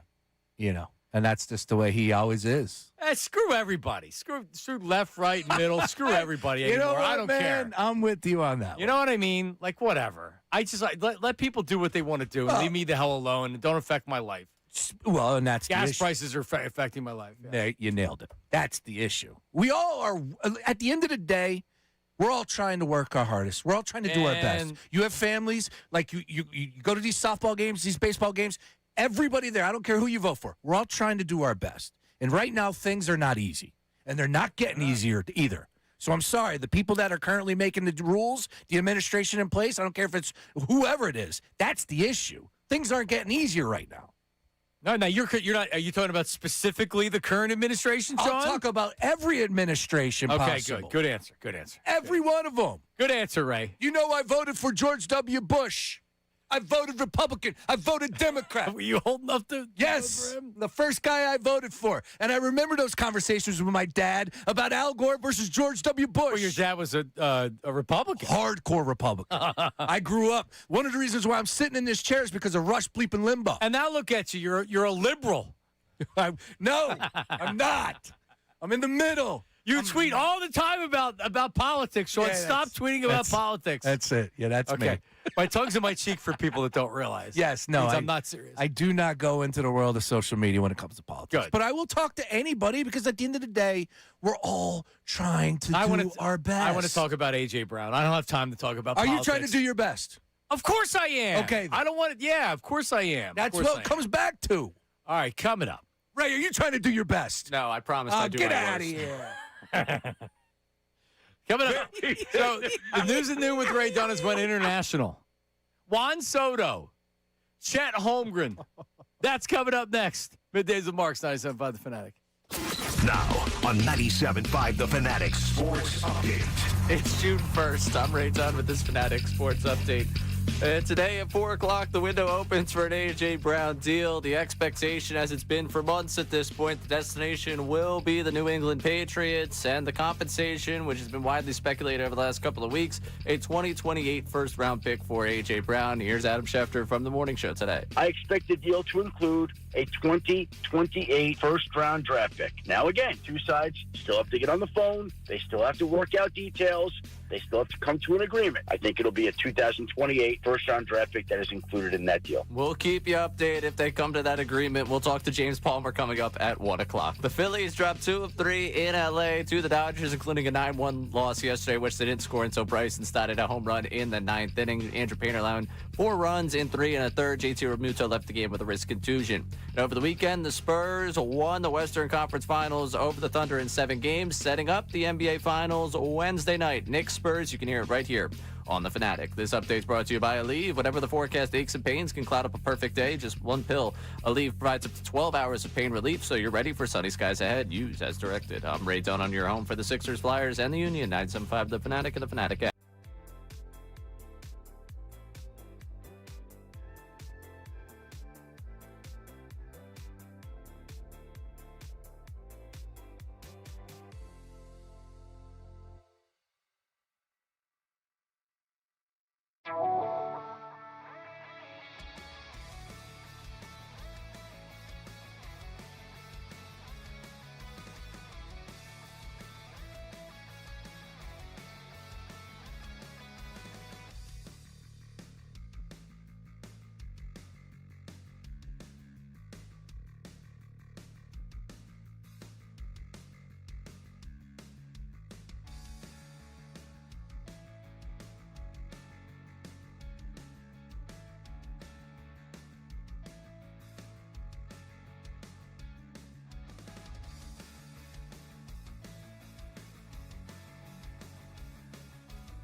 Closing time. Open all the doors and let you out into the This is awful. You like this one? Is this semi-sonic? Oh, good pull. Semi-sonic? Good pull by you. And yeah, one of those songs that in my mind, I always thought like it was a good time to play Saturday night at like 1:45 in the morning, but like nobody wants to hear it. No? Yeah, like you're shutting down a bar, closing time. Time to go home. But you can. It's functional because you can play it, which is telling everybody to get out. It's closing Correct. time. I'm just saying in general, the song comes on and I'm like, all right. I hate this song. Yeah, me too. Well, you hate it for a different reason. I hate it for the reason that Sean just said. Yeah, shutting down bars. It's 1:45. The lights came on. I'm like, yo, time out. Give me another 15. Are bars open later now, or is Not that yet. just World Cup? World Cup. Are you counting down the days? Oh, yeah. The Ray Dunn law goes into effect soon. How'd your 2 hours of soccer talk go? Well. Good 2 hours of conversation. I was just talking to Sean actually about it. The news about the U.S. men's national team coach, potentially AC Milan interest, kind of gave us a little bit of something to chew on. Oh, wow. So you had breaking news during the show or No, right it was around last the week, show? end of last week. So gotcha. I was like, yeah, that's a little bit more of I think for a casual person that's listening to sports drama, coach potentially leaving ahead of massive tournament feels like a big So do you really care about that, or are you doing a soccer show? I mean, I care about it because it's the U.S. men's national team. But you really I'm not telling you I don't want the U.S. men's national team to win the World Cup. Well, I sure do, but I'm not worried about something with the coach. Well, it's ridiculous. We're 12 days from the World Cup. The Athletics reporting that his representation's talking to AC Milan. Like, that's a problem. Spain, it happened in 2018. They sacked the guy. It was kind of understood though, right? Sacked him. Sacked him. Yeah. That's a great term, by the way. Oh, We've yeah. talked Great about term. this off the air. Sack. We're going to bring sacked to America. Oh, dude, they do it right. Sack. Yeah. The pitch is the field. The pitch is great. I love the pitch. And then jerseys, kits. I love. What do they call it? Kits. K-I-T. It's a kit. Why? It's not a jersey. That's it's just a what kit. it's called? Yeah, it's a soccer thing. All right. I do like the sack term. And I do like how seemingly coaches get fired really quickly and volatilely, right? It's just like, oh, we just won a championship last year. Oh, they sacked them. Look at the Union. Yep. Just had an unbelievable season last year out of nowhere. Oh, sorry, you're sacked. Sorry, Bradley Carnell. Like, imagine we're doing the breaking news sounder for Morey, and it's like Daryl Morey sacked by the Sixers. Let's start doing it. I could dig it. I'm in on it. Do we do a fake? Like we go on the air and we pretend that it happened? Like, oh, right, we got breaking news, and you hit the sounder. Daryl Morey sacked by the 76ers. They fire him after. You play 4 the years. Madden sounds. Right. Tackled. I like that. All right. Well, Ray, it's time. Apparently, you've went international today's News at Noon. Go ahead. Drums, please. Need a new one. You can go back to the Mentos till I do a new one. Oh, yeah. That's all right, though. Well, you know what? I like this one. It makes me In laugh. honor of Jazzy Jeff at the Plateau. The News at Noon with Ray Dunn. The News at Noon. That should be the actual song. The News at Noon. You go into Ray Dunn. Here it is. News at Noon, slightly transformed. Ray Dunn getting the people informed. Giving us the headline of local insanity of all these hot takes we hear every day. Reddick, Rivers, and Big Skip Bayless. If they say something, Ray's gonna tell us. It's the News at Noon with Ray Dunn. It's really, really good. Oh, man. Big Skip Bayless, I love. Big Skip Bayless. Gets better every time. It gets better every time. I laugh harder every time. I get shivers when I hear drums, please. Once a week, at least. If not multiple times a week. We'll go with it. Fitting we started with the soccer conversation right there, because that's where I'm going to take you to start here, and I'll explain what you're listening to after you listen to it. Vamos a ver si hay alguna variante. Ojalá primero, ojalá que se recupere. Uy, cuidado acá. La camilla contra Lo atropelló la camilla Caicedo. Increíble. You are listening to the sound of Ecuador's Serie B. Lower level, second level of soccer there, in which a medical cart ran over a player on the field. They were taking one guy off, and another guy goes down. Right, so think about the Eagles trainer driving on to get somebody off, and then you mow down, I don't know, the player, if he has his importance to the team. But Saquon Barkley, they run over Saquon Barkley's leg. Now, I will give credit to the driver on this one, because it is kind of a soccer-esque fall he takes. He kind of turns into the cart. So to your point, and just, you know where you have to look to say look no further. There's a guy on a stretcher that looks like he got shot by a machine gun. Yes. That's laying motionless in the stretcher. This is what these soccer players do. They get bumped down and then they're unconscious and they have to come get them on the stretcher, the straight stretcher. And then they just jam him in the back of the cart and they take him out. He'd be back playing in 5 minutes. I'm telling you, that guy would have been back in 5 minutes. I don't think anybody was seriously hurt, right? No. It was the ultimate, like, looking down at your phone crossing the intersection there for this guy. He doesn't see the cart coming. He kind of catches the edge of the cart. And then he's down on the ground like, oh, my gosh, my knee is destroyed. It's all over for me. My career's finished. He was doing a very, you would believe he was very much in pain on his reaction. I think I'm going to vouch for the I can't even say it. Incredible, but in Spanish.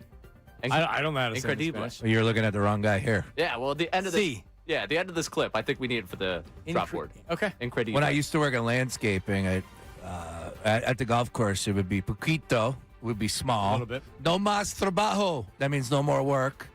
Trying to think what other ones I knew. No más trabajo. No más. Sí. ¿Qué hora es? What do you got there? What time it is? Oh, nice. Donde está el baño? Son las ocho. What's Biente? Biente. Biente? No. What's 12? Oh, God. I don't remember. Doce. Yeah. Doce y cinco. I also know dog. Dog is perro. There you go. Perro. Well, listen, we should just do a Spanish station. You can pretty much speak Spanish. So There you we'll go. do Spanish sports talk. Man. Works for me. Uno, There you dos, go. tres. All We're right. good. Let's go to the Mets and Juan Soto, and what a quote he just is. Because I don't think I really have too much of an issue with this, but it's also because I don't really have to have an issue with this. He doesn't play for my team. Right. He's asked about being a mentor to some of the younger guys the Mets have brought up. Here's the question and answer for Juan Soto. How much are you enjoying just kind of being like a mentor to them? I mean, I don't try to be a mentor. I try to be one of them, you know. I try to make them feel like they are part of this. They are the same as me. They have the same voice. They just, you know, some things sometimes we gotta help them, like, you know, to get through it. And it's first time for them being in the big leagues. But at the end of the day, I try to be one of them. I just try to enjoy the moment and have a great time with them. Yeah, you're right. He didn't really say. I mean, it's not what I want. How much? What's his contract? $700 million. $700 million. Yeah, it's not what I want the $700 million player to be saying. But I don't think he means any harm. Like, he's not being selfish. His mentality is, no, I'm just one of the guys. No, you're not just one of the guys, dude. I'm so glad he doesn't play here. Oh.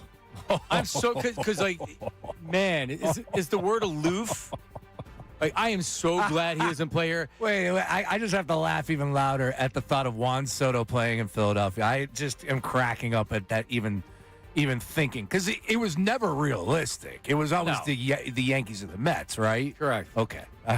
Just laughing. Dude, I watched him walk. Now, again, the numbers are the numbers. He's really good. He's a great player. Yeah, he's a great player. I watched him walk from the dugout to right field back. Like, that dude is... If A.J. Brown is bad on your team, then Juan Soto absolutely is a cancer. Well, I mean, he says, well, I'm just one of the guys. No, you set the tone for the team. So when you have that kind of attitude, it sets the tone for the team.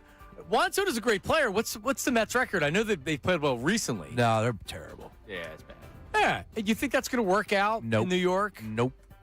Honestly, the Mets, they should have wished that the Yankees ended up keeping them, because it didn't come down to like the last second, and there were a couple million, and that's what the difference was. I mean, at some point, you could also find the right mix to where you need to bring in a guy, and it's just like, listen, let Soto do whatever he's going to do. He's a great player, but this is the guy that's running the clubhouse. Yeah. It just doesn't feel like that there's anybody that has real command over the team as far as internally with a player. It just seems like it's been a mess up there for the Mets in general.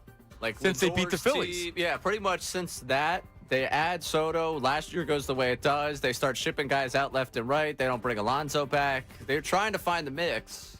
They have not. This ain't it. 26-33 right now. Phillies 30-29. Good for third. Only behind the Nationals by a game. Yeah, and the Braves are 20 games over 500. Braves are 40-20. Yep, pretty good. Yeah. Phillies will be tied or they'll be one game back, I think, at the AL West, but they play in the NL East. 18-12 in May, so it's been a good month. They have a good club. They have a good club. We'll get into it. Last one for you here. Saturday night, Game 7. Thunder, Spurs. It's Wemby's West. The Spurs move on. They go to the finals. Man.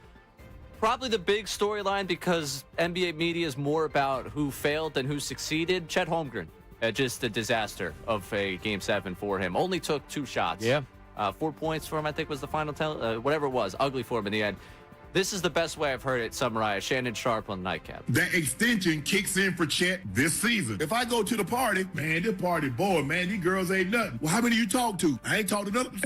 That's why the party wasn't nothing. So you thought they was just gonna come up to you and just give you their number or ask you out? Yeah. Yeah, you gotta assert yourself in there, man. Unc, you know what you got? Yeah, confidence. Confidence is all it takes in anything that you do.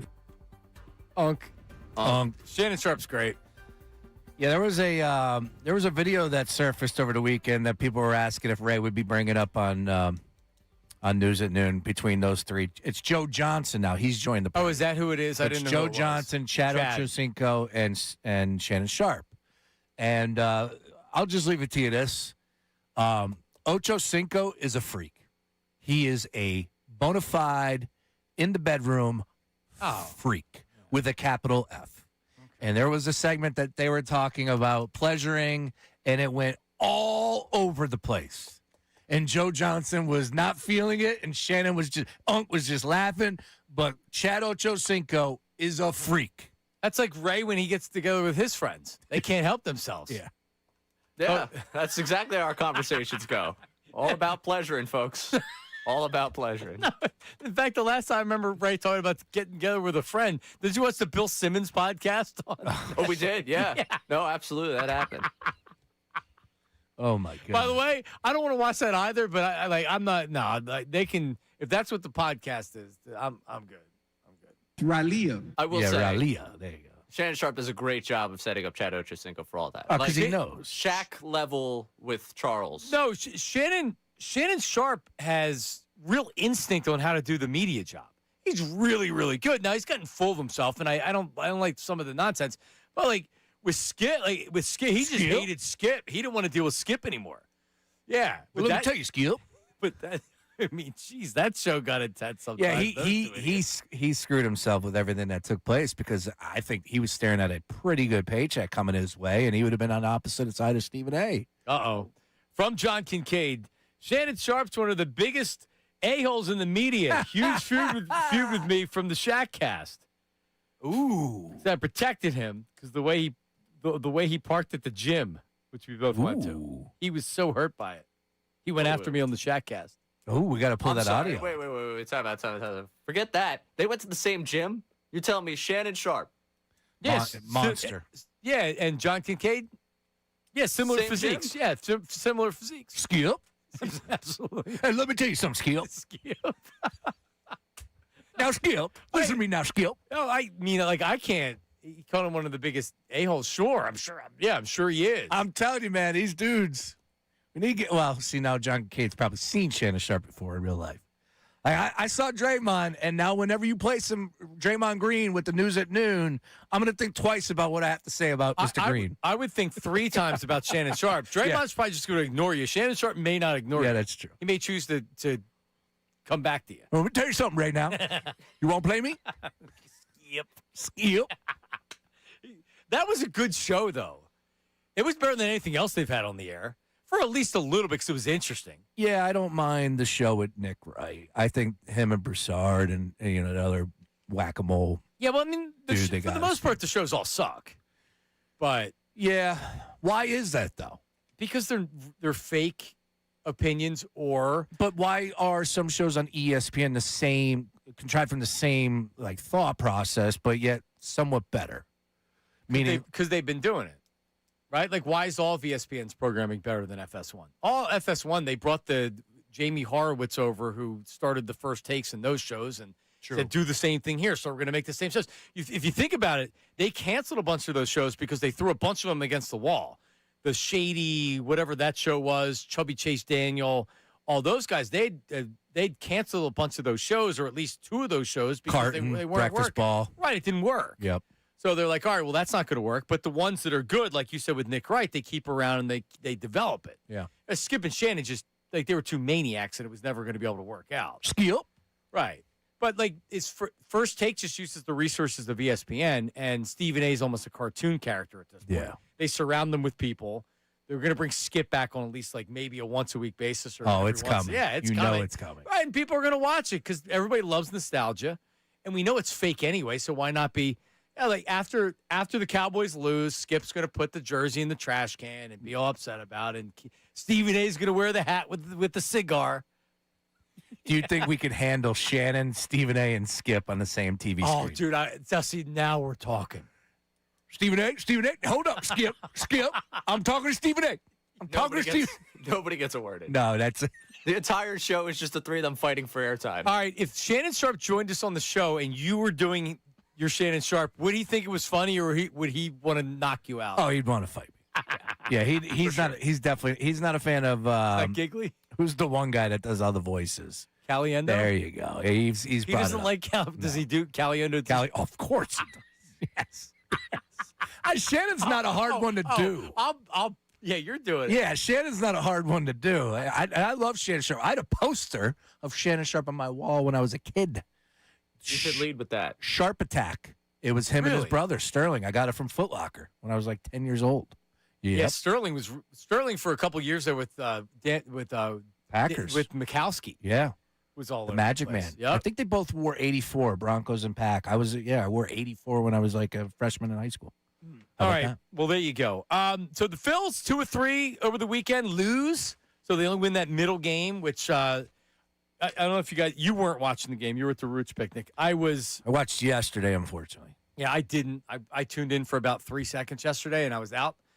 But Saturday was So Sosa comes in and pinch hits. They pinch hit Sosa for Marsh with the bases loaded early in the game too, right? Was it the third or the fourth inning? It was early, and it was a lefty. So bases were loaded, 1 out, and they brought in Sosa to pinch hit for Marsh.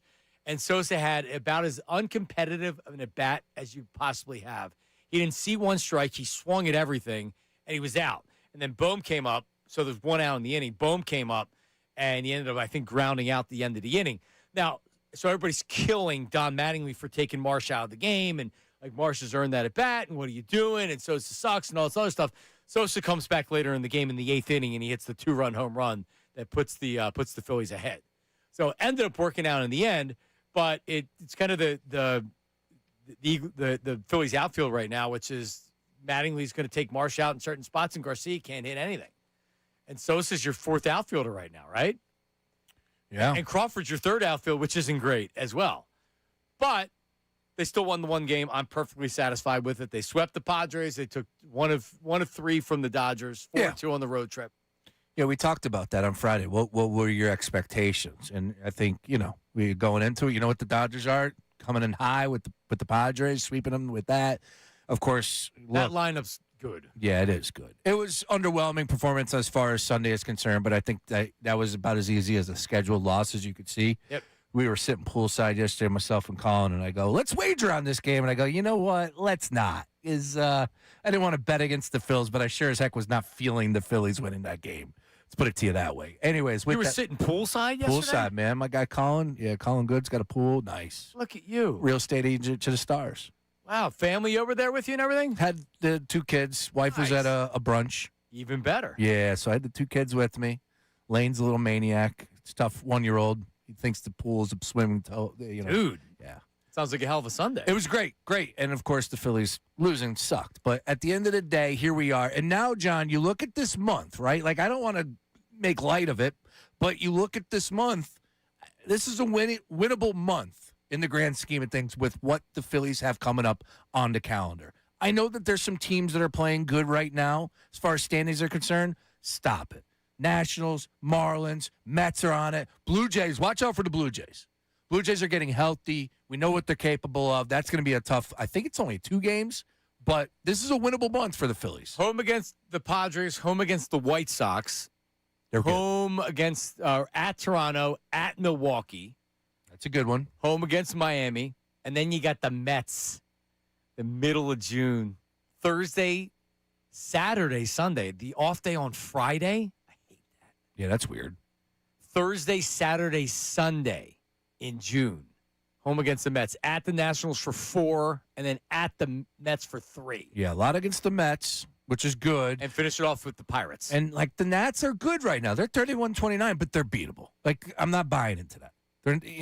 Like, come on. But the Brewers are top dogs in the Central. They're the real deal. You look it over at the American League with the White Sox. They're putting it together. That third baseman, that guy he's a hell of a pickup. We talked the home run hitter from Japan. The White Sox? Yeah. Dude's no Murakami. joke. There you go. Murakami, yeah. Dude's no joke. And he really didn't get paid much. No. Yeah, going to miss 4 to 6 weeks, though. Oh! Yeah, he got injured. He got hurt over the weekend. Hamstring strain. That's not good.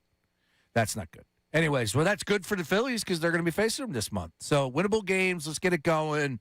But you're right. You got to look at that series against the Dodgers, knowing what you're up against. They flew out there, swept the Padres. You take one of three.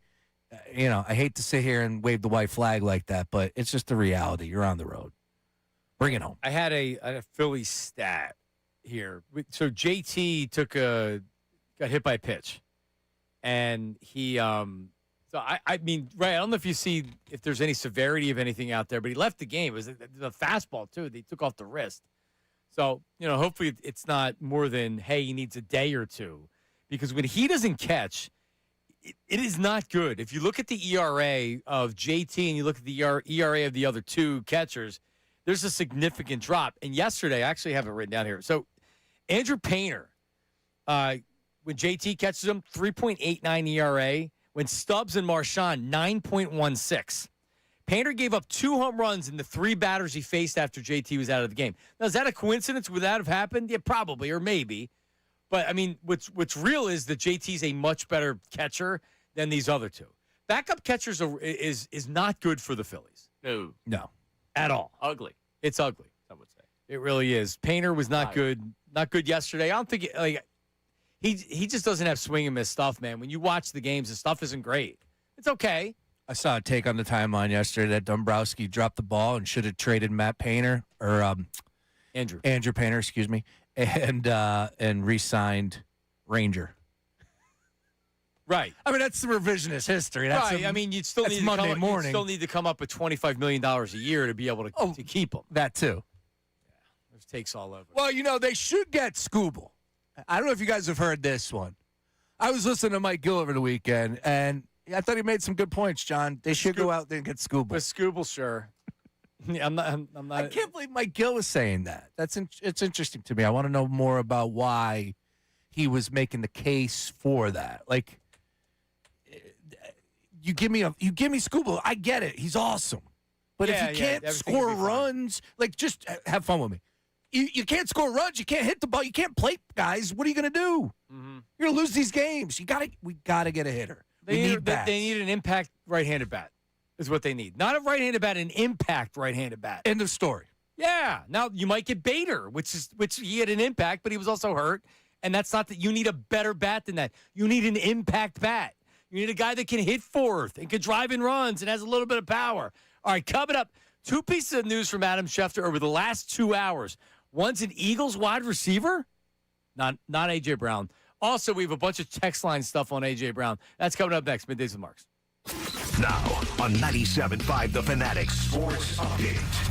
Happy June 1st, I guess. I'm Ray Dunn with this Fanatic Sports Update. Today at 4 o'clock, the window opens for the A.J. Brown deal we've been talking about for months. We will see if A.J. Brown is indeed headed to New England for a 2028 first-round pick, as has been reported a number of times. Earlier today on the station, Adam Schefter joined Kincade Salciunas. I expect the deal to include a 2028 first-round draft pick. Now, again, 2 sides still have to get on the phone. They still have to work out details. They still have to come to an agreement. I think it'll be a 2028 first-round draft pick that is included in that deal. We'll let you know if they come to that agreement or if there is any update to that story. James Palmer joining us coming up at 1 o'clock to talk about everything going on across the league and, of course, with A.J. Brown.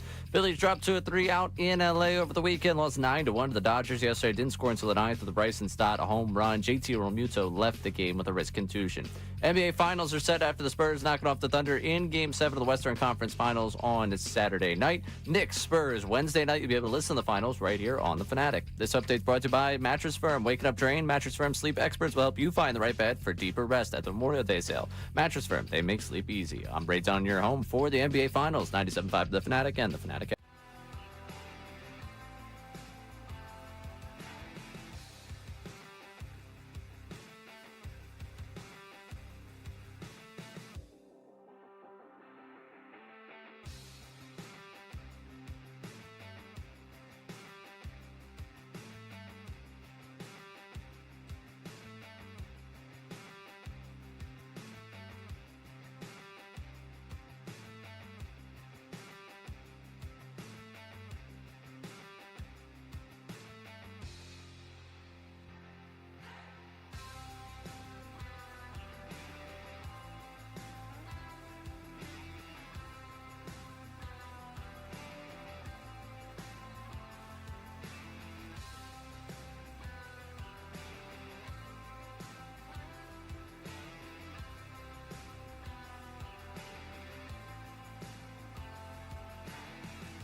it should be something I don't wanna hold back. Maybe you should know that my mama don't like you and she likes everyone. Would this be an AJ pick? And I never It's been a popular one on the text line. That's a great line. My mama don't like you and she likes everyone. That's a great line. That's a great line. And it's true if you've had a girlfriend that mama didn't like. True. That likes everyone. Sounds like a Ray ex-girlfriend. Damn, Bieber's only 32. That's crazy. Oh yeah, he's 16 doing it or whatever, right? I feel like he's 50 right now. I feel like he's older than me. Or like 52. That's Alanis Morissette. Hey, happy birthday! I won't. It's just funny that I see it. I'm like, hey, Alanis Morissette's 52. Like, Name the Nickelodeon show that she got her start on. The slime one. I think, but it was a Canadian show, right? No, I don't think it Farmed was. You I know can't do that on television. There you go. Is that it? You can't do it on television, right? You can't do. You can't do that on television. No, yeah, is that it? I think so. I never watched it, but the only. Oh, that was a great. It was a Canadian show. Look at you. I like Double Dare because it was produced locally in one of the Round Meadow Middle School. They had not my middle school, but in the same district. They went to Double Dare, and the kids got on. I had no idea that was a Canadian show. I mean, it should make sense because she was Canadian. 1981, Bo. Yeah. Why I would know that, I don't know, but I did know it. 81 to 90. It was a great show. I thought it was really good. Yeah, Ray likes it too. He watched it in reruns. I watched it. Oh, yeah. I was just binging it last night, actually. So, Ray, Adam Schefter, when I saw the Eagles are signing a wide receiver, what? What do we have? It's not breaking news. What is it? It's some sort of news. Samori Toure, I believe I'm saying that one right, from the Packers, signing a contract with the Eagles. Yes, so it's noteworthy because he played under Sean Mannion for a year? Or no, that's not even true. Was Mannion with the Packers more than 2 years? It was just the 2 years, right? Yeah, because he played in Green Bay. So did you look up his stats, this Samori guy? Oh, yeah. So we got Samori Toure. Hold on. No, I'm asking Sean. No. How many catches do you think he has in his career? He's participated in 23 games. I'm assuming a lot have been in special teams. He started 2 games. So he started 2 games. How many catches? How many catches? Lifetime, 3 seasons. The way you're asking me, I'll say 5. Give me 5. 11. Okay, Good guess. all right, there you go. Or no, 14. Excuse me. Oh, hey, there you go. So a guy that's going to compete for a job in camp, maybe he's a practice squad guy or whatever. Didn't play in 2024. I don't know if that was injury related or whatever, but yeah. So there you go. So that was one piece of news. What is the other piece of news with Adam Schefter? We now have 2 pieces of news on top of the other piece of news we had. What we got? Russell Wilson, CBS analyst. And it was very funny. One of the reporters was like, he had a backup quarterback offer. But no. So he's going to CBS, and Odell Beckham Jr. back to the Giants. So it's just not a workout? Oh, it's happening. So he's back to the Giants. Yeah, they're a wide receiver or 2 short. Interesting with Russell Wilson. I think he's making the right decision because what he would have been offered in the NFL, I don't know, is he making $5 or $6 million a year in the NFL? I'm not paying him that. Hell no. Yeah, definitely not. So he goes to CBS. He gets a jump start on his broadcasting. I think he's going to be good at it. Do people like Russell Wilson more because they realize he's just a goof but not a bad guy? He's definitely not Jameis. You're not getting Jameis Winston. Are you getting Tiki, though? I don't think you're getting Tiki. I think, number one, I think what you said is right. I don't think he's very likable for a lot of people out there. Do I like Russell Wilson? I don't mind him. Does he come off as a little bit of like, hey, man, my S don't stink? Yeah. Really good talent. But at the end of the day, I'm not the biggest Russell Wilson type of guy. And off the field, he's a great guy. I know, blah. No, but I don't hear anybody saying that. I guess like when I look at Russell Wilson, I'm like, all right, like, do you have no self-awareness at all? You won a Super Bowl. You were back to another. You were a great player. You probably played yourself out of being a Hall of Famer at this point. I don't know how you call him a Hall of Famer. God, he was good. He was good He was good. I feel like he's 2 years short of even compiling. But anyway, yeah, dude, like, remember he was laying in bed. He announces his extension laying in bed, and he's like, I got to go back to bed. And the wife's so cheesy and giggly and everything else. Yeah. Oh, Russell. She could be cheesy all she wants. Mr. Unlimited. Mr. Unlimited. And he was doing the calisthenics on the plane. Forgot about that story. That's right. Like, what a wacko. Yeah. Anyway. But, look, he'll bring the in-depth analysis. He'll be able to talk about being in the huddle, the man in the arena. I get it, but. I mean, it's going to be awesome for a show I'm never going to watch because I don't watch any of the pregame shows. So give him $5 million a year for all I care. So what? He's replacing Matt. He's got to be Matt Ryan. Matt Ryan, correct? Right? Because that's where. Okay, yeah, that makes sense. Yeah. All right. Whatever. I liked it with Boomer when Boomer was on NFL Today. Boomer, Marino. Yep. Phil Simms. Simms was good. Well, no, but Simms just started doing it recently because they took him off the games. They put Romo in his chair. So that's where Phil Simms went because he went. I guess he was under contract. Yeah. There he is. Yeah, Phil's got to be a little upset over how that one transpired. Yeah, I'm sure the millions of dollars. Yeah, you're right. All right, coming up, 610-632-0975. 610-632-0975. Get in with your text messages, your voice messages on the Davis Honda text line, and the phone calls. 1 o'clock, James Palmer, noted NFL insider, comes on with us all the time. He's got great information. Does he think this is getting done? I just continue to hear some whispers that this is going to happen today. And don't be surprised if it happens like right at 4 o'clock or word gets out, deal is being finalized, and then it comes out after 4 o'clock. So is that our expectation? Are we expecting a first-round draft pick to be traded to the Eagles, maybe with some other picks? We'll discuss it on the other side. Middays with Marks, 97.5 The Fanatic. The Phillies.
This song sucks. You know, this song comes to me when I think about high school graduations. Oh. Yeah. Oh, hugging. Yeah, this isn't about breaking up. This isn't about divorce. This is about high school graduation. Yeah. That's it. It's a great point. I just don't like it. It's this time of year, though. It is. No, it is. But if you were in high school, as apparently you were around this time, then it hits you that certain way. I don't think T.O. and Jalen Hurts separating. You were high school for Dookie, the Dookie days, right? Boom, boom. Yeah, that was Dookie Yeah. was, I believe, when I did Columbia House and I didn't pay him and I got all the free CDs. I think Dookie was one of those CDs. It's a good CD. What a racket that was. All right, so Ray, are we comfortable announcing this? Yes, no, maybe so? Yeah, I feel comfortable announcing this one. All right. I'll wear this. I'll wear this one. All right, well, let's hit breaking news. Where is it? What we got? We got breaking news? We do. Oh. As soon as Ray finds what board he's Somebody take it off my board. That's it. Nice. All right, scheduled to join the program at 1 o'clock today in 15 minutes, Terrell Owens. Whoa. T.O. So, T.O. obviously knows something about issues with the quarterback and asking to be traded and released and everything else. But more importantly, I think for me, is what's he heard, right? If he wants to say he's heard some, I'm sure he's heard some stuff. Mm-hmm. We'll see. I'm going to ask him. What'd you hear? He's going to be traded. Everybody agrees AJ and Jalen may not have the best relationship. What are you hearing? I can't wait to hear what he has to say about it. He definitely knows a thing or two when it comes to that. He was also in town for the Roots Picnic celebrity basketball game that I knew nothing about, which is unfortunate, but it is. So that's why he was in town? I'm a nobody at the grand scheme of things. But yeah, they rolled out a Roots Picnic celebrity basketball game, and man, that would have been cool to be a fly on the wall or a person in the stands. It wasn't all that big. Looked like a kind of a private venture. Okay. But yeah, he was in town. Played. Looked pretty cool. All right, so that's why he's here, and I think because Ray knows somebody that was working with him with that, I guess. Yes. Yeah. Okay. Mike Morak, the connector of men, knows everybody. Mike, we appreciate you, buddy. Goodman Pavilion. Where's that at, Ray? Was it at Goodman? I thought it was at the Six-Man Center. Yeah, no, Goodman Pavilion. That's what the banner just said. I'm seeing something. Where's the Goodman Pavilion? Great question. I thought it was at the Six-Man Center. Oh, never mind. Okay. I don't know. Never ask a question you don't know the answer to. Well, I'm Googling it right now. It's in Peach Bottom, Pennsylvania. That can't be right. No. The Goodman Basketball that's Pavilion the Six-Man Center. inside of the Six-Man there it is. That's what it is. So you were right, Ray. Nice work. Yeah, I didn't get a North Philly, right? I didn't get a PR invite for that, or else I might have ventured out to that. Sean's still mad that he didn't get invited. Because that's really what this is about. When he's like, I'm just a nobody. Yeah, at the end of the day, it is a pretty big show, and there's only a few shows that are available on FM Sports Radio, and we're part of one of them. So you would think that if you got to get a message out there, you might want to hit up the people that do Sports Talk Radio. I don't know, just throwing things up against the wall, spitballing here, as they say. I mean, they're helping us get to a day. Yeah, I don't know if potential that's AJ Brown trade.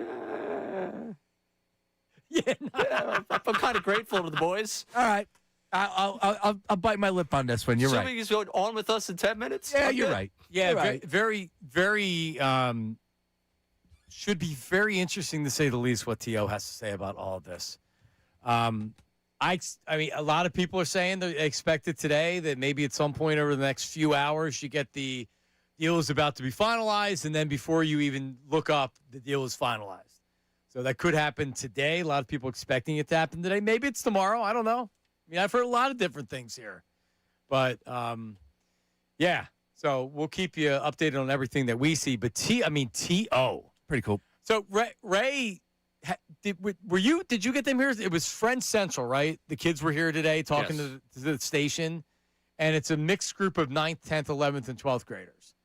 And we were talking about, like, doing sports radio in Philadelphia and everything, and I brought up the name T.O. And I said, like, depending on where you go, you don't, like, in Philly, New York, Boston, like, sports with us, sports radio, it's, like, much different than a lot of the other part of the country. So we're really fortunate to be working in a place where people actually care. And then we started talking about some stuff, and I'm like, T.O. doing sit-ups in the driveway, right? So it's just like something, and these kids they weren't even born then, right?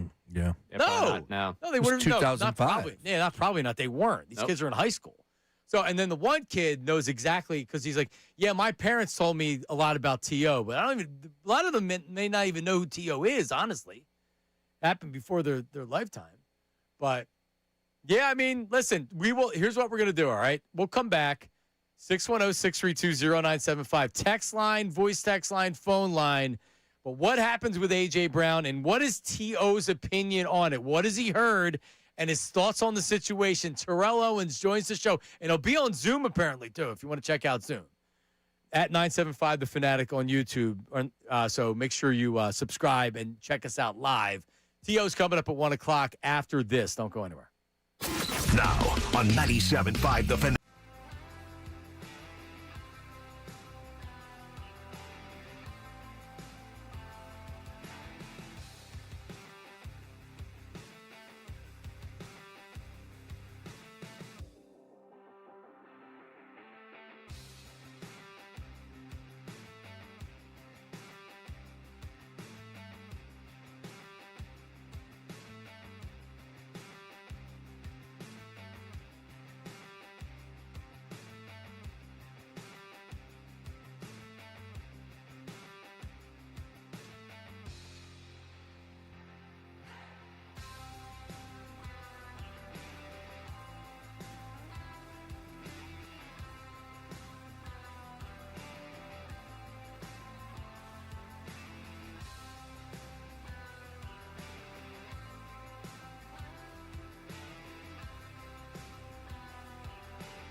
All right, Middays Marks, John Marks, Sean Brace, Ray Dunn, T.O., Terrell Owens, scheduled to join the show coming up at 1 o'clock there, Sean Brace.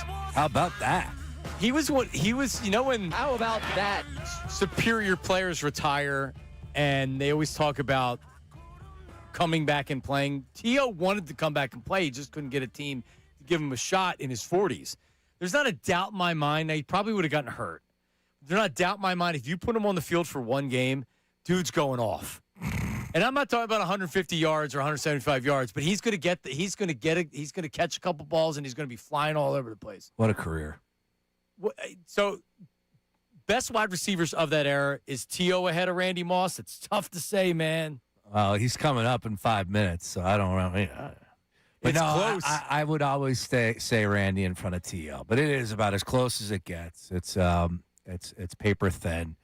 T.O. was such a badass. Remember, he'd go across the middle, catch balls from Steve Young. Think about the career that he had. Steve Young. You bring him in here to Philadelphia. You can't get over the hump. What do? They finally get over the hump, get to a Super Bowl. Ends up with Dallas. Get your popcorn ready, all that nonsense. I'm forgetting about, remember when he was a Niner player and he ran to the middle of the star? Remember that? Monday Night Football, drops the towel. Desperate Housewives. As an Eagle. Guy did it all. Oh, my goodness. Except for Cincinnati and Buffalo. I don't really remember those days all that well, but he did play. Bro, he had 983 yards with the Bengals at age 37. Dude, he had 14 games. He had 109 targets. Remember, we were all going crazy about all these targets for A.J. Brown. He had 109 targets, 55 catches. Yeah, if you want to go crazy, look at Jerry Rice's numbers late in his career. But when you look at T.O. from really when he was 27, so he didn't do it right out. He had 139 last year. That's crazy. Man, but he went 1451. This is yards. 1451, 1412, 1300, 1102, 1200 the first year with the Eagles in 14 games. And then he obviously what happened the following year where he only played half a season. And then 1180. He went to Dallas. He was still good with Dallas. 1180, 1355, 1052. And then like the touchdown numbers. He was the guy. You get him across the middle and he gets the ball in space. Good luck. Mm-hmm. He's going to out-muscle you. He's going to run faster than you, and he's going to let you know about it. Man, what a player. What a player. And apparently had a good showing in the Roots Picnic basketball game, apparently. Yeah, because he played collegiately in basketball. And then he played for one of the professional leagues, too, I remember. Yeah, just an all-around. I interviewed him at the Super Bowl in Minneapolis. So the first Super Bowl the Eagles won. He came and he sat down and, it's almost like a movie star comes and sits next down to you. That's the kind of that's kind of the aura that follows him. Oh, yeah. When Dan Marino walked in, it's like, wow, that's Dan Marino. When T.O. walked in, it said, that's T.O. That's Terrell Owens. And you felt it, too. And then one time we did, when I worked with Ike, we did I think it was like a debate type show where it was like McNabb or T.O., who do you side with? Mm-hmm. And T.O. ends up calling in on the regular phone line like 5 minutes before we're supposed to get off the air. And so it's like, I guess we're not done at 6 o'clock tonight, man. And he was he was talking about McNabb like it was a fresh wound. So I don't necessarily hope that we're getting, believe me, I'm sure he's going to talk about him. But I wonder exactly. I'm just curious to know what T.O. thinks about this entire situation. I mean, think about it. Take a step back for a second. A.J. Brown and the Eagles were to 2 Super Bowls in 4 years. They won a Super Bowl, and he wants to be traded, and the Eagles are trading him. This is a huge story in sports. I mean, and think about the biggest little town in the world, which is Philadelphia, and our Eagles. This is like a big deal, and fans are kind of like accepting of it, which is another weird element to it. Oh, yeah. Yeah, no, there's a lot of confusion when it comes to what's happening for some people out there, right? Like, why does he want to actually leave? We're winning. It's a fun place to be here, to play football, of course, in Philadelphia. He waxes poetic about the city, about the organization. Teammates love him. So it's like, why do you really want to leave? But like you've been pointing out from the beginning, man, he's been orchestrating this whole deal from, day one, right? Like it's been a goal of A.J. Brown's to play for the New England Patriots. Well, it sure looks like it. Yeah. This isn't something that came about just last year and, oh, you know what? I'd like to go play for Vrabel and the Patriots. No, this has been... Remember the wink he gave to Gronk? Yep. And Edelman? Pen to pad. This has been going down for a little while. And Look, I didn't know it was a done deal like that. Did we know it was a done deal? Because a lot of people were still saying, no, he's not going anywhere. I was still mad. I was upset about the wink. I'm still mad about the wink, honestly. I feel like I've been hoodwinked in this entire thing. Well, a year ago. Yeah. Boston was running with this a year ago. Yeah. No doubt. No doubt about it. It's and that's why I'm glad that I'm just glad that everybody's moving on. I think when he did his intro video for the Eagles, he said, quote, when I hang my cleats up, it's going to be in that uniform. Sure. like many players have whatever, dude. Just said. Go ahead. Have fun in New England. I hope Drake May is as good as advertised for you. But the question, once we get over all this, is that because I heard somebody, I don't know who it was today, that said that was it Howard that said Devontae Smith's their best wide receiver? That is correct. I think it's a valid argument with AJ's health and Devontae maybe a more reliable. I mean, here's one thing with AJ Brown. You can blame it on him being indifferent about being here and not even being mad anymore. It affected him on the field. It affected him in the playoff game. It affected him, I don't know how many times during the regular season where he was just going through the motions. Mm-hmm. And that's what happens after you're frustrated for a long time. Now you're just like, whatever. Because AJ, it doesn't seem like AJ wants to act up or be angry, right? That's not really, maybe he does that in his private time. Maybe he does that in his own head to where it makes him really mad. Because think about it. When he wouldn't speak to the media, then he'd be like, that's when you would get the tweet or the cryptic Instagram post, Bible verse or whatever. That's the way he communicated his unhappiness. Never actually said anything. Well, for the people that are saying Devontae's their number one wide receiver or is better than A.J. Brown, I would just say, it's easy to make that conversation or make that point when A.J. Brown is on the other side. All right? We're going to find out. This will be the first time Devontae will be out there in an Eagles uniform without A.J. Brown on the other side. Yeah, they haven't played games without AJ yet. That's correct. Well, the production needs to come from somewhere else. It just can't be. Now, I'll give Howie Roseman credit. He has a lot of darts he's thrown. Oh, yeah. Not sitting on his hands. Wicks, first-round draft pick, even Hollywood Brown, Elijah Moore. Yeah, a bunch, really, like they signed some other guy today. So they're making sure enough of the dart throws that'll end up working out. They did the same thing last year with defensive end, and it didn't work out. And they ended up having to trade for Phillips around the trade deadline. That's true. Possibly could happen again. You never know. But at the same time, like you said, Howie Roseman is not sitting on his hands. He's pulling in a number of receivers, and we'll see if they can all collectively live up to the production that AJ was putting out there. We'll see. Devontae's the interesting case study. I love him. I think highly of him. But come on, man, that body build, that you're not concerned? Yeah, of course. About that frame? Well, how many times when he goes down to feel like he's going to break his butt bone or when he lands on his back, you're like, ooh. He doesn't go down like a lot of guys. Anytime someone lands on their back that hard, it obviously looks like it's going to hurt. He looks like he's going to break. Yeah. He's been that size forever, and he's been making those plays and putting up those numbers forever.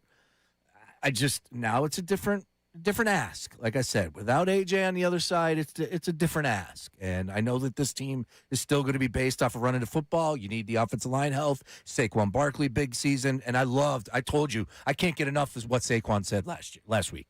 I love the fact that he said, you know what, put more pressure on himself, was disappointed with the way things were handled last year, and I think we're going to get an even better year from Saquon. Devontae Smith over under 85 catches. Ray? Am I setting that too low? Yeah, that's an easy one. 90. Ray? 90 catches, Devontae Smith, over under. Let's go over. Sean, over? Yeah, I'd take the over on 90 grabs. 100. Right around there? Is that what we're looking at? You should. I just made every noise possible. Yes, in the grand scheme of things, you're losing a guy like A.J. Brown. You know you're going to have to get somebody else going. It's Devontae Smith. Well, Sean, we're lucky enough to bring on. I got to pull up the YouTube here because I got to see what T.O. looks like because Terrell Owens, Eagles legend. Let's go. Joins 97.5 The Fanatic, Middays with Mark, Sean Brace, Ray Dunn. And we're grateful to talk to T.O. What's up, T.O.? Hey, what's up, guys? Were you at the Roots picnic? Yeah, I mean, I wasn't at the picnic per se, but I did participate in the Gilly and Wallow basketball game at I think it was the 6-man arena there on was it Friday? Yeah, Friday. Had a hell of a time. Team Wallow, which I was on. We beat Team Gilly, so that was a good time. AI was in the house. Wow. We had some NBA, obviously some NBA players, former NBA players.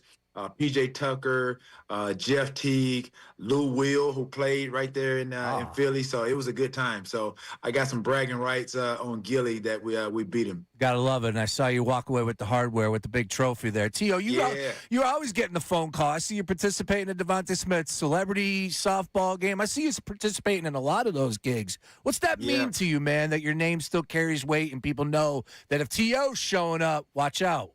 Oh, yeah. If I show up, get your popcorn ready. You already know. But, man, I mean, honestly, I mean, I love Philly. And, obviously being away from the game for a while, and obviously everybody's aware of my short stint there and what it meant to the city of Philadelphia. And obviously, like I said, I didn't really didn't grasp, how much, I meant to the city till years later, and everybody kind of aware of the fiasco that happened that, obviously ultimately ended my departure there. But, everybody's kind of divided, Team T.O., Team Donovan. But I think over the years, people kind of assessed kind of like who was the culprit in that situation. But everywhere that I go, honestly, I run into so many Philly fans, and they show me so much love. And really, they just expressed the appreciation for what I brought to the city back in 2004, considering and understanding they had gone to 4 NFC championships prior to me getting there. Honestly, acquiring me and, figuring out and thinking that I would be the X factor and helping us get to the Super Bowl.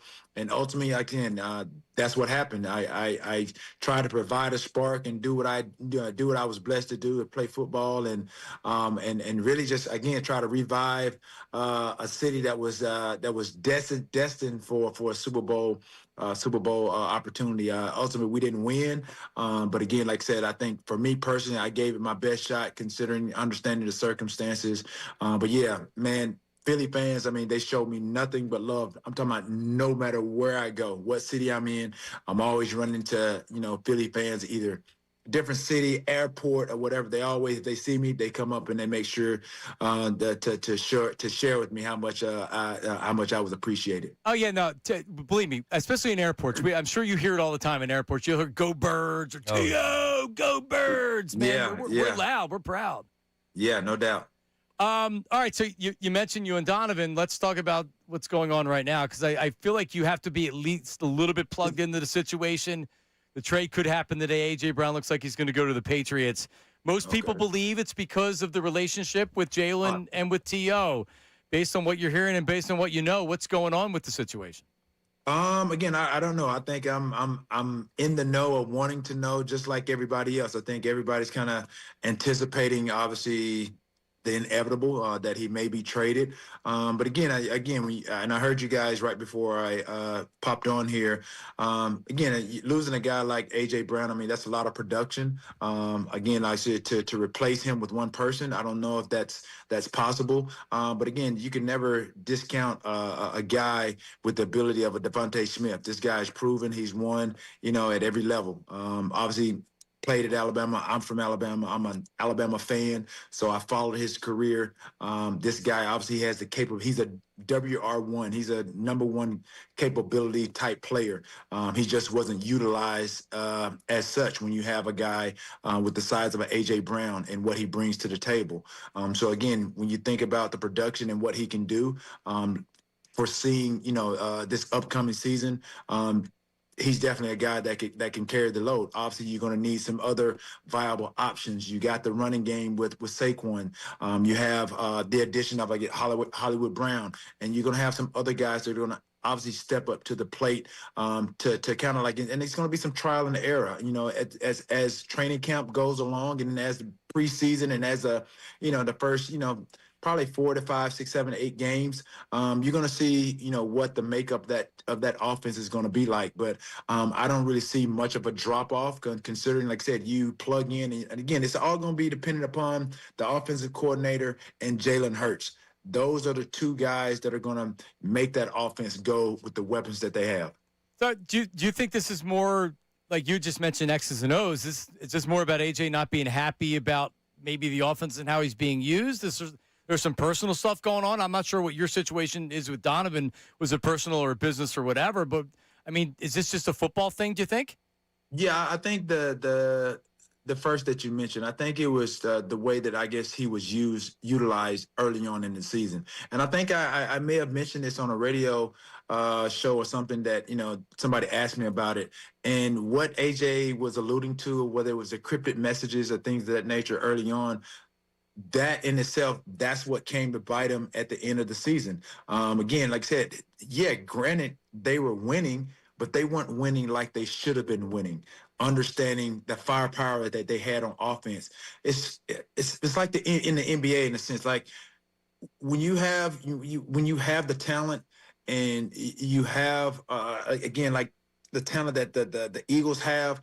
You don't want to be squeaking by just, yeah, a win is a win, but you don't want, as a player, when you should be winning by larger margins or just really just dominating teams. And I think coming off the Super Bowl year and the things that AJ has experienced with that team, he felt that they should have been dominating those first day. They were 4-0, whatever. They should have been dominating those games.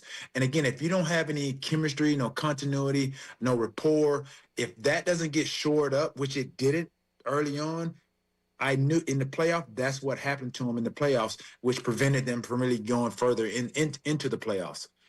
T.O., a great insight. And I guess I'm going to speak to you like just as a normal fan here. And okay, Philadelphia, we just talked about it. Absolutely love you, right? AJ had so much success here. They're winning. They constantly win. Jalen playing at a high level, Super Bowl MVP. I guess what I'm asking is like, okay, the only thing we're hearing is like is the disconnect between the quarterback. Again, this falls back on AJ. AJ wants out. Like, how much responsibility should he be having to wear with this? Because at the end of the day, T.O., there were times that he came up small. He came up short arm. You're totally right in that. And I don't think, me personally, I don't know if this is a AJ wants out situation. I don't know that. Fair. I honestly, I do not know. And I know AJ Brown. He just reached out to me and he gave me his new number, but we haven't talked anything about football or anything. I just saw he got married, things of that nature. I didn't even get invited to the wedding. I don't know if this was an AJ Brown wanting to get out. But at the same time, I would say you can't fault a guy like that with the competitive edge of how you want to win. Being a big part of that offense, that's good competitiveness. That's a good edge to have of wanting to like dominate your opponent each and every time you step on the field. And if you're a part of that, you've won, you've gotten the money, you've won Super Bowls, and you want to really stamp and solidify, your legacy. You want to go out on a bang. You want to dominate your opponents. And so again, I think a lot of the frustrations of maybe what's going on with AJ is that he didn't feel really utilized the way that he should have been early on, which factors into what you said. Yeah, he came up small in some of the games. Like, yeah, AJ can't send all the cryptic messages, and then you come up, you're dropping easy passes. You're dropping, big plays that a person of his caliber and the money that he's making, you can't drop those passes. You got to make those plays. So I totally agree with you in that regard. And and I've talked to AJ, prior, once or twice over the summer, and we've spoken about that. And I'm like, yo, bro, if you're gonna demand or you're gonna put yourself, out there about, not being, utilized or being underutilized, whatever the case may be, you have to make those plays. And again, to his defense, in a sense, is that some of that chemistry, but again, you're an athlete, you're a baller, you got to make the play regardless of whenever it is. So, but part of his frustration was just the chemistry, I think, that wasn't really being shown early on in the beginning of the season. And again, like I said, it's like a basketball player. If you're coming in off the bench, you said you're a 6-7 man, coming off the bench, and you're coming in the ball game. Normally, those guys, they have to be wired. You got to be ready. But if you're not getting the touches, you're not in the rhythm, and you're known to be a shooter, it's hard to come off and be cold and then come in and shoot. You know what I mean? And so I think that rhythm thing is what frustrated AJ much of the beginning parts of the season. That really kind of hindered them in the tail end of the season. Man, we're talking to T.O., and you went back to the NBA a couple times. It makes a lot of sense, right? Like, you need to get in rhythm. You need to be feeling it out there. For sure. And you're right. When you look at some of the games this year, A.J. was kind of indifferent, just going through the motions. Right. And then he got caught flat-footed on a couple of routes where Jalen threw it to him deep, and he really wasn't running it out. Exactly. And but being a number one receiver, being a WR1, to your point, I'm not letting AJ off the hook on this. You have to be ready. You're a viable option. You're the first in the progression, I'm pretty sure, in 80%, 90% of the offense. That's the responsibility of being the number one receiver, of being the starting guy. That's what I adopted when I followed in the footsteps of a Jerry Rice, learned from J.J. Stokes, understanding the West Coast offense, understanding the importance of that role in the offense. In cover two, sometimes you get man coverage pre-snap, and then at the beginning of at the snap of the ball, they may roll the cover two. Then you have to go outside, but that doesn't mean you take the play off, because little do you know, sometimes, like I said, that quarterback sees something, he's going to throw that ball in the hole. And most of the time, cover two, a lot of players think that the play is over, that they're not getting the ball. And that one time that you feel like you're not getting the ball, that's when the quarterback throws the ball and you're caught off guard. But that's the responsibility of being a big time receiver that he is, and the responsibility of being WR1. You have to be ready at all costs. Yeah, Tia, since you brought up Donovan earlier, I mean, you talked about losing the chemistry. Is that what happened with you and Donovan after you came back, played in the Super Bowl, and then they had that offseason?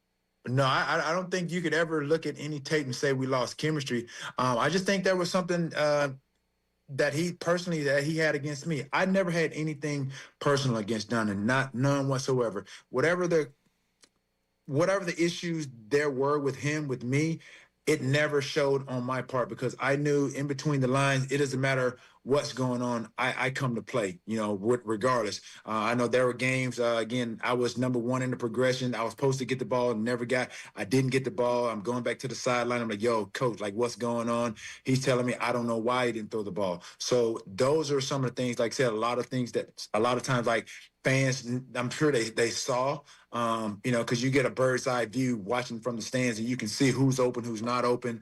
And again, I know and I understood the game plan. I knew where I was in progressions with certain plays, whether it was run, pass, RPO, whatever. But again, I didn't allow that to deter what I was supposed to do on the football field. It just doesn't bode well for the success of the team if I'm going out there and I'm either, going half-assed, not playing to my full potential, because like I said, the goal is obviously to win games and get to the Super Bowl. So again, he has, a quarterback has, the ball in his hand 99% of the time, so he can control. Again, even if I'm first in progression, he knows that he doesn't have to throw the ball to me if he doesn't want to. So the control really was he was at the helm, and so again, if the ball came my way, I did my best to make the play, and that was it.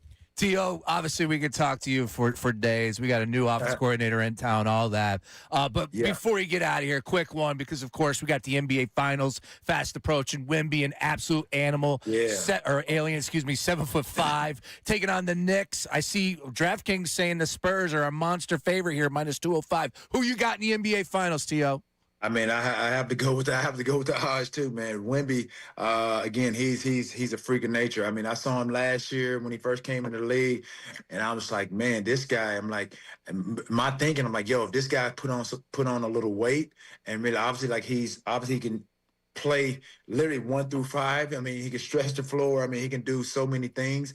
I mean, to be 7'4", 7'5", I mean, he's one step from the free throw line, and he's at the rim. I mean, he's playing on a 10-foot rim like we're playing on like we as kids used to play on Nerf these Mattel basketball rims. So I mean, this guy is phenomenal. Again, if I had to pick a favorite, I mean, I'm picking them to win the championship this year. And not only just that, just the players, the young players that are actually contributing, especially you got Dylan Harper, obviously Brian Carter, or Carter Bryant, whatever. He's not at the level of Dylan just yet, but he's making some contributions. But there's a lot to be said as a rookie to watch the progression and just in his rookie year, just his production to the success of the Spurs this year is phenomenal. So, T.O., you know the NBA really well. We're dealing with, I lied to you, one real quick one here from Sixers. It's all good. I appreciate that. We're dealing with one right now. We know how great Joel Embiid is. Oh, God. Here we go. T.O., could you help us solve this problem? What do we do with Joel Embiid? Joel, I went to the last game that they played, and the Knicks destroyed them. I was hoping I could bring some good juju in the building, but man, yeah, we have enough of that. I don't even think if they had AI he would have helped. But what do we do with Joel Embiid? You can't continue to march him back, right? No, Joel needs to really, really be self-aware and really figure out like what he needs to do with his body, bro. There's no excuse. There's no sense for him to be like, I understand, and I know this is harsh, but he's almost like a carton of eggs. Like, bro, he is like anytime like anything happens, I'm courtside and I'm watching. He goes to nobody touches him. He does he goes to the rack and he makes a layup and it's off the wrong foot, and he damn near injures himself. Like I saw him grimace just off going off the wrong foot, and then there's another play he got bumped, and I'm like, I didn't think the guy was gonna get up. Yeah. But they have to, whoever internally, strength and conditioning wise, even ownership, there's no way if I'm paying him that much money that he's getting away from the facility for like 3 months. He needs to be in that facility prioritizing his body head to toe for the next 3 months. Yeah. I understand he got a family and all that, but that is glaring at how bad of shape his body is in, and for the amount of money that they're paying. Bro, that's horrible. And for me, and as Philly fans, like I said, I know like they're fanatics and they love their sports, but there's no way for him, obviously coming 2 years or so removed, being MVP of the league, and you can barely, I mean, he may not even make it through an entire game. Nope. Based on what I saw in that one game, and I can't imagine 82 games that fans have had to sit through this. But he has to be a realist and understand, like, if he wants, especially he don't want the fans to turn on him, he has to prioritize really kind of his stake in that organization, being the MVP, former MVP of the league, and obviously on that team. He has to do better. He has to do better. Yep, totally agree. That's what T.O. would do, but damn right. Unfortunately, I think that no doubt, bro. That trust me. I mean, I could make a third of what he's making, and I would be doing that anyway. But to be able to, it is just like Wemby. If you take Wemby off the Spurs, if you take him off the floor, they don't win. They don't win. And he has to understand and look at what Wemby's doing. He has to be a difference maker on that court. And then obviously the role guys have to come in and have to, like, he goes out, they can't be a drop. They can't be much of a drop off. You look at those two teams that played vying to get in the championship. You think about the OKC Thunder. You talk about the San Antonio Spurs. I mean, the OKC Thunder, they're going to be right back in the mix next year. Oh, yeah. And then obviously you got to factor in the Denver Nuggets. They're not too far off either. They get some new pieces. They're gonna be in the hunt. But if you look at really the star players, Joel Embiid, he is a star player, at least penciled in as a star player for the Philadelphia Sixers. They're not going to win any championship if he doesn't bring his lunchbox and his hard hat. It's not happening. He has to be able to prioritize and understand his role as a star player with the Philadelphia 76ers. If that's not happening, if he's not playing a majority of the games, they're not winning any championships. Well, T.O., you've talked about it all, and we have one more thing because we have NFL breaking news. We do? It's not A.J. Brown being traded. Your reaction, T.O., Myles Garrett's traded to the Los Angeles Rams for a first-round draft pick, Jared Verse. And what else, Ray? Something else. And more. And more. So Myles Garrett to the Rams for Verse and draft picks, including a first. Oh, I think that's definitely obviously Verse is obviously a great talent in this, in himself. But he's not Myles Garrett. He's not a defensive player of the year. I mean, this is obviously going to bode well for the Rams. Obviously, like I said, a couple of years ago, obviously losing Aaron Donald. Obviously, like I said, that was a huge piece. But you think about obviously their defensive secondary. They're going to be pretty good. And then obviously you factor in and you put the defensive player on in the mix. Again, like I said, offensively, if they can get some players to help Matthew Stafford, again, they could be in the hunt, back in the hunt again. But congratulations to Myles Garrett. Wow. He's trading in the cold, wintry weather to some shine, some sunshine. It's an upgrade, T.O. Just a little Cleveland to the Rams. I think that's an upgrade. Just a little bit. No, for sure. That's for sure. I'm sure his body's going to be ready to be revving and ready to go. I mean, he doesn't have to worry about any cold weather unless you're like traveling on the road. And then obviously playing right there in SoFi Stadium. I actually live right down from SoFi Stadium, so it's a lot of traffic. Yeah, I was gonna say, which is probably gonna help him out even more because you can't speed because all the traffic over there. So yeah, you won't. No speeding tickets. T.O., you're the best. Really appreciate it. T.O., I appreciate you guys having me on, man. Thank Go you. Birds. Let's go. Yeah. Talk hoop all day to him. He gave us a go Birds. I don't think it was clean. That's all right. Yeah, no, I think it was clean at the end. Was it? Yeah. Oh my God. Wait, we were just talking to T.O. for 25 minutes, as if that's not enough. A.J. Brown's getting traded today, as if that's not enough. You mean to tell me Myles bleeping Garrett is with the L.A. Rams right now? According to Ray, I'm gonna. And Ian Rappaport. Okay, and Adam Schefter. I know. I'm saying I'm not. I didn't see who's reporting it, but I'm making sure that. And Matt Menarek and Brandon Dutz and everyone at the station that sent me the tweet with, "Yo, you see this?" All right. So Ray, based on what we need to do here, what time do we want to? T.O. obviously went a little bit late, so we could take it here. All right, well, let's do a couple minutes here. We'll be back. Your reaction to what T.O. said and Myles Garrett to the Rams. That's coming up next. Middays and Marks.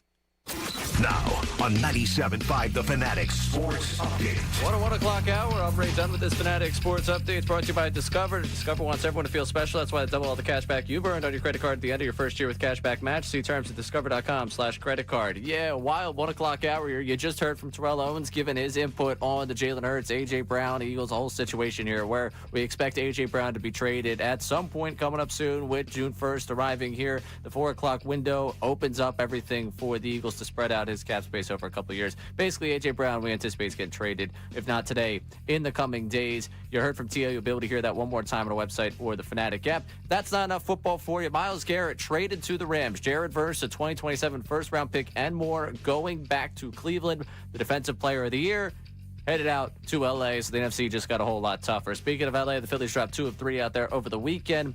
They did not score in Sunday's game until a stout home run in the 9th inning, losing 9-1. NBA Finals set for you. Knicks Spurs on Wednesday. You'll be able to listen to it here on The Fanatic. I'm Ray Dunn, your home for the Sixers, Flyers, the Union, and the NBA Finals. 97.5 The Fanatic and The Fanatic app.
1 o'clock hour brought to you by Morgenstern Hair Restorations. MorgensternHair.com. Morgan with an E. MorgensternHair.com. 610-831-HAIR. You want your hair back? I do. Just I would even, they can even help you. I would say you look good with the bald head. Just gonna help out my son, all right? That's all we worry about. A couple things here. Wow. We didn't get to do the Harambe Yep. anniversary that we missed on Friday. Bad job by the producer on that one. Well, we all missed it. Happy birthday, Morgan Freeman. He's 89. I like that. Myles Garrett to the Rams. First-round draft pick in the future. I didn't see what year. And Jared Verse, who's under contract this year, and there's a club option for next year, which should be because he was a first-round draft pick, so it's probably big money. Yeah. I don't know what it is because I'm not getting that number. But, yeah, so, like, that's, you're probably looking at $15 million next year for Verse, but he's a really good player. He's tortured the Eagles when he's with the Rams. He brings it. He loves the fans because they give him a bunch of crap. Verse a hell of a player. Mm-hmm. He's not Myles Garrett, like T.O. just said. The Rams are going to be a problem. Rams are now your favorite to win it all. Plus 650, DK here. Next up would be Seahawks. Even money plus 1,000 with the Bills and the Ravens. So three-way tie for second as far as overall favorites to win the Super Bowl this upcoming season. Rams are plus 650, Seahawks, Bills, Ravens plus 1,000. The Eagles and Chiefs are tied at plus 1,500 for third. Yeah, the Chiefs. Yep. Don't the Chiefs feel so a couple years ago? Feel forced. Right? It feels forced just with what we know about Mahomes, the injury coming back, what we saw last year. I'm not here to pour dirt on them by no means. I just think it's going to be really tough in that division. Yet again. All right, so were the Eagles in? I mean, because honestly, a first-round draft pick and Jared Verse, while there has to be more, did they not want to give up Jalen Carter? Eagles were absolutely in on the Myles Garrett conversation. Agreed. But, again, I think Howie's involved in a lot of these conversations, and it just is a matter of price. And he's like, well. He was in on Parsons. They wouldn't do it. Yeah, doesn't match up. All right. His Jimmy Johnson chart. Whatever he uses, didn't match up. He uses the Howie chart. Yeah, the Howie chart, exactly. Or they preferred a deal, or he wouldn't include Jalen Carter. Jalen Carter's in a similar situation. He has his fifth-year options next year. They were drafted, they had to be drafted in the same year, right? Am I right? Jalen Carter, this is his fourth year coming up this year, and then you have the fifth-year option because he was a first-round pick.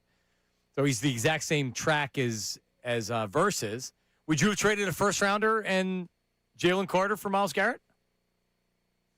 Yeah, probably. I mean, you just signed Jordan Davis. Not that Jalen Carter's not a great player. You're getting a first ballot Hall of Fame left defensive end. Hey, you're just throwing all the chips in for this season. Well, not just this season, though. Myles Garrett had 23 sacks last year. Dude, he's a force. Since his second year in the league, these are sacks for each year. 13.5, 10, 12, 16, 16, 14, 14, 23.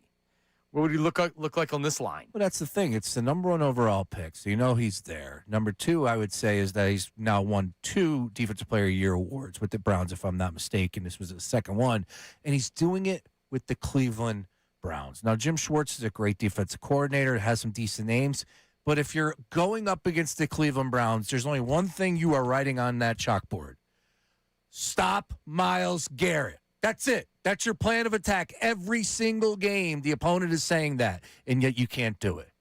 This is bad. This is really bad, in the words of This is bad. Stephen This is very, very bad. I'm reading from ESPN.com. The Browns were adamant that they had no interest in trading Garrett and even told that to the Rams, according to sources. But the Rams refused to give up what one source called their persistent pursuit of Garrett. Los Angeles, according to sources, continued calling and calling, the only team that tried to pry loose a player the Browns once deemed untouchable. Talks heated up in earnest shortly after this year's NFL draft. Rams initially offered a package of picks, but Cleveland held firm in not wanting to deal Garrett. And then that's where they had to throw Verse in there. Sheesh. Garrett Verse had 12 sacks last year. And it's 25. Yeah. That's a good trade for the Browns. Now you got to extend them though. See, that's what the Rams said. They said Jared Verse is coming up. He's going to start making a lot of money next year because it's a fifth-year option. We're going to have to extend him, and then we're going to have to pay him $30 million a year, right? Ray, is Jared Verse a $30 million a year player? No, probably not. Is he close? Close. Okay, and free in the market, he would get $30 million. Right. So they say we'd rather pay Myles Garrett 40, right, and get the real McCoy, and we're trying to win right now. As Yeah, opposed exactly. to that. Matt Stafford turns 40 when? Next year? If you're going to do it now. Yep. Next 3 years, he's still the best defensive end, one of the best defensive ends in football, and you don't have to worry about that position. And it's why Howie was in on him, and why he was into Micah Parsons. He went to the lead pass rusher. He knows what these other guys are. That's why he didn't pay Jalen Phillips that money. He knows what an elite pass rusher is and what a good pass rusher is. And Jalen Phillips, I don't even think is a good pass rusher. He's fine, but he is what he is. So, amazing trade. Love it. Yeah, I love the NFL. I love the NFL. Like, you just thought, okay. Yeah. Everybody's looking for A.J. Brown Yeah. trades, and Myles Garrett just got dealt. We got Odell Beckham's back in the fold. Back Russell to the Wilson Giants. goes to CBS Sports. We got Myles bleeping Garrett ending up with the L.A. Rams. We're on A.J. Brown watch. Could happen at 4 o'clock. On June 1st, too. Yeah. This isn't the beginning of free agency. It's June 1st. I just found out that we're playing split squad scrimmages with the Patriots and the Eagles this year. I had no idea about that. That's great. Oh, yeah. Open practice and then, not open practice, joint practice and then game up in Foxborough. Ray's going to be up there to ask the tough questions. Well, I got friends up in Boston. I'm good. There you go. You know, when T.O. was wondering, when he said out loud he didn't get invited to the wedding, I was about to say, well, Ray will invite you to his. Yep. I'll invite T.O. to my wedding. Okay. For sure. I'm sure he would come. Yep. Even if he sends a nice gift. An autographed picture. I don't even need that much. Man, and him also being honest about Embiid. Get your popcorn ready. Yep. He gave it to us. Get that on the board, too. So good. T.O.'s the best ever. But, man. It was a good get. It was a good get, Ray. Nice work. Yes, thank you, Ray. I was sweating there. 101, I was like, oh, no. Oh, I promised T.O. But you know what? Like, he wants to do it because, like, he had said in the beginning that more than any other fan base, no matter where he goes, he gets nothing but love from Philly. Why does A.J. want to leave that job? Because he knows at some point it'll turn back for him. It'll be the guy that won a Super Bowl. Oh, it will. I know. I will remember you. Do we not need to have a song? Tomorrow when we go on the air, if he's traded, we need to play a song. See, I like End of the Road. I don't need we'd save that for special occasions. Is this the special occasion we're breaking it out for? Yeah. All right. I mean, it's up to the community of the show. It's not up to me. Don't know if people are as accepting as you. Really. We literally got FAJ Brown on the text line. David's on a text line, FAJ Brown? That was the entire text. Okay, well, With one the real person word. said that. Well, I mean, it's not, doesn't become official or scientific until it's a Twitter poll is done. Got it. We'll roll that one tomorrow. For the show sheet for tomorrow, I will have a top 5 A.J. Brown countdown as far as plays made. Ooh. In an Eagles uniform. Ooh, top 5 A.J. Brown Eagles moments. Yes. All right, coming up next, YouTube chat recap and the final A.J. Brown projections. That's coming up next. Middays and Marks, 97.5.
Still I can't let. But I can let go, so I can't be that.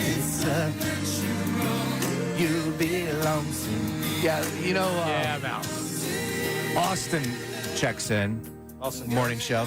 Austin. And he said, you know what's good about the end of the road is it's 100% in Jalen Hurts' playlist. So is Jalen listening to this song thinking about AJ? Nah. AJ sure as hell ain't listening to this song on the way out. No. I don't think.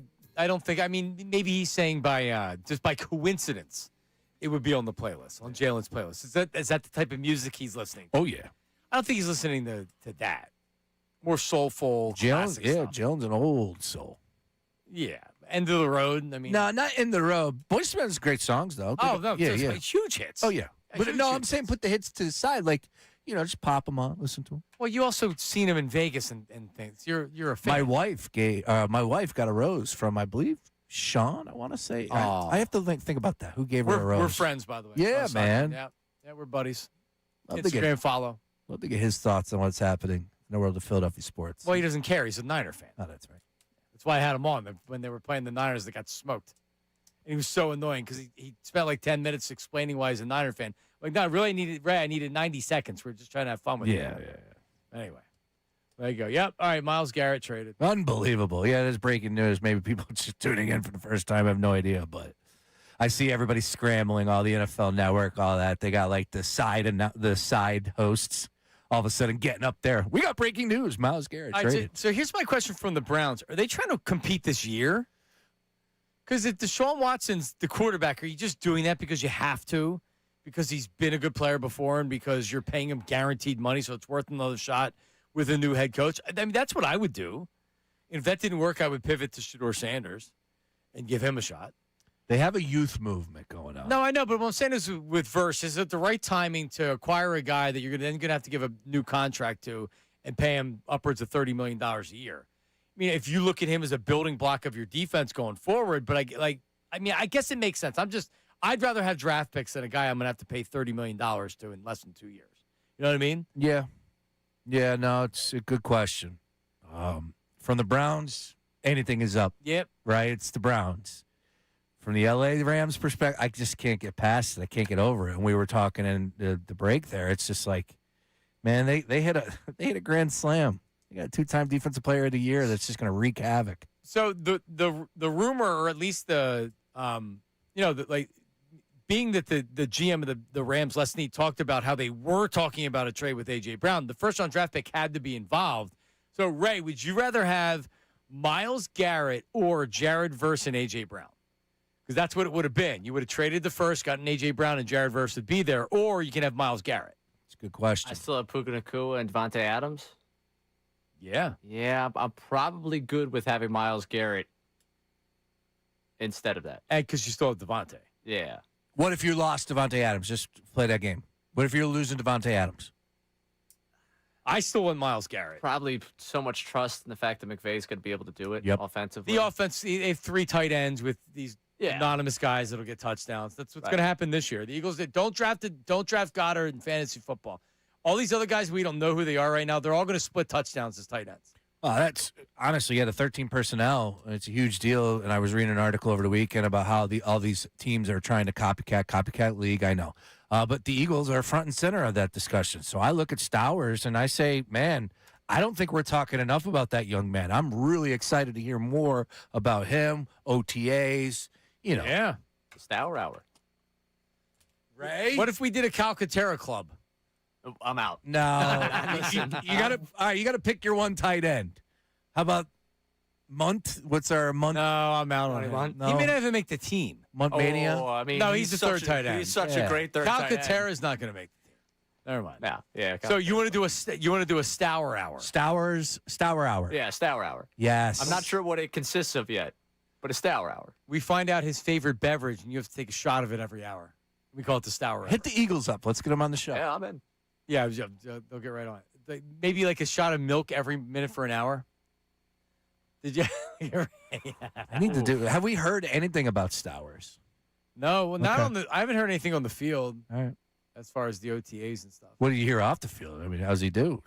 System guy? Not a lot of information Oh, other okay. than he was thought to be a good. All the trade grades gave him, or the draft grades gave him good grades. Now following on Instagram.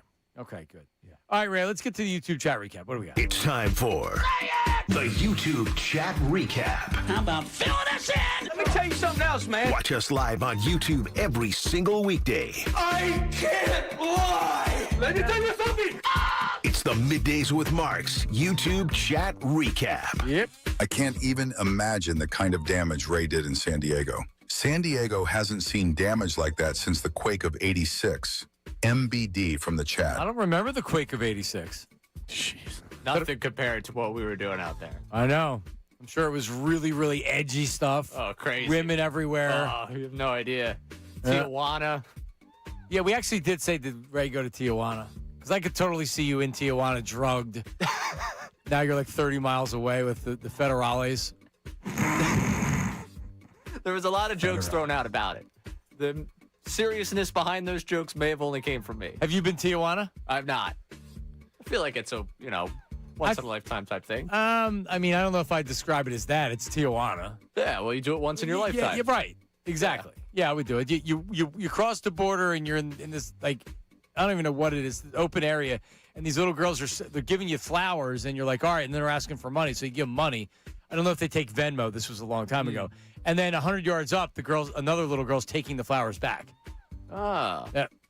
What I remember Great most from business model. Tijuana. Yes, it worked too, because I didn't care. I was like, all right, I got my $5. All right, what's next? Is Eskin sitting in an antique shop for this call? Joe from the chat. Where was he? I didn't see it. Studio. He was in a studio. It's the Elvis thing in the background that's got people saying that. Yeah, we talked about it the first time he was on. Howard's got a nice backdrop to the studio, to his broadcasting thing. A lot of collections. Yeah, it looks cool. He's got some cool stuff. All right, what's next? At least today, we don't have to hear John will be rooting for the Knicks since the Spurs advanced. Neil from the chat. Well, Neil, I was thinking about paying off the bit and just turning full heel and rooting for the Knicks. No, the bit was, you said, you come over, you're with the Spurs. No, I know, but I could do a WWE thing and still go with the Knicks, but I'm going to elect not to because I really don't want them to win. Are you excited to watch this finals? Dude, I'm really excited because I think the Knicks aren't being given enough of a shot. Totally agree. And if I was placing a bet on the finals, I would definitely go Knicks because there's good value. I'm not, but I believe the Spurs are the better team. But, man, the Knicks don't. Knicks are good. Yeah, see, like, if the Knicks were to win it, which would be horrible because of their fans, at least it would be like, all right, yo, Bob Myers, you can't mess around, man. Like, we got to be serious about this. This sucks. All right, what's next? Mr. Ray, why do they call you the Red Rocket? The high school kids to Ray today, probably. If Bayless from the chat. How about that? Yeah, how come you're involved with the high schoolers, right? All I right. have a connection that works at Friend Central. Gotcha. My uncle works there. So. Your uncle works there? Yeah. Oh, cool. We got a little... Ray gets older, they stay the same age, man. That's gross. Please stop. Hey, Ray. J.K. Livendow. Let's just play the last one. This Phillies lineup couldn't deliver any runs, even if you force-fed them Taco Bell all day. Dawood from the chat. Could be saying about somebody in the back. It might have been Colin Newbie had a bag of Taco Bell the other day. Really? It's been a long time since I know where there is a Taco Bell. It's right over here. Well, no, I would never eat that one. No? No. It's half Cinnabon, man. Yeah, Get no. the best of both worlds. I'm good. I'm good on that side of the street. I'm not going there. Is that Salad Works still there? I've had some bad experiences on I made a that side of the street. what did I make the other day? What was it? It was the Gordita Crunch. Did you have one? Yeah, I made it. Oh, okay. You get a little pita, wrap it When was around. the last time you went to a Taco Bell? Long time. All right. Coming up next, keep this in mind. The guys are going to be coming up. This trade may happen during the show, so you don't want to go anywhere. Tomorrow, will A.J. Brown be an Eagle when we come on at 10 o'clock? No. Hell no. All right, I'm going to say yes. You go. You guys said no. All right, Bill and Ricky are coming up next here. Now on 97.5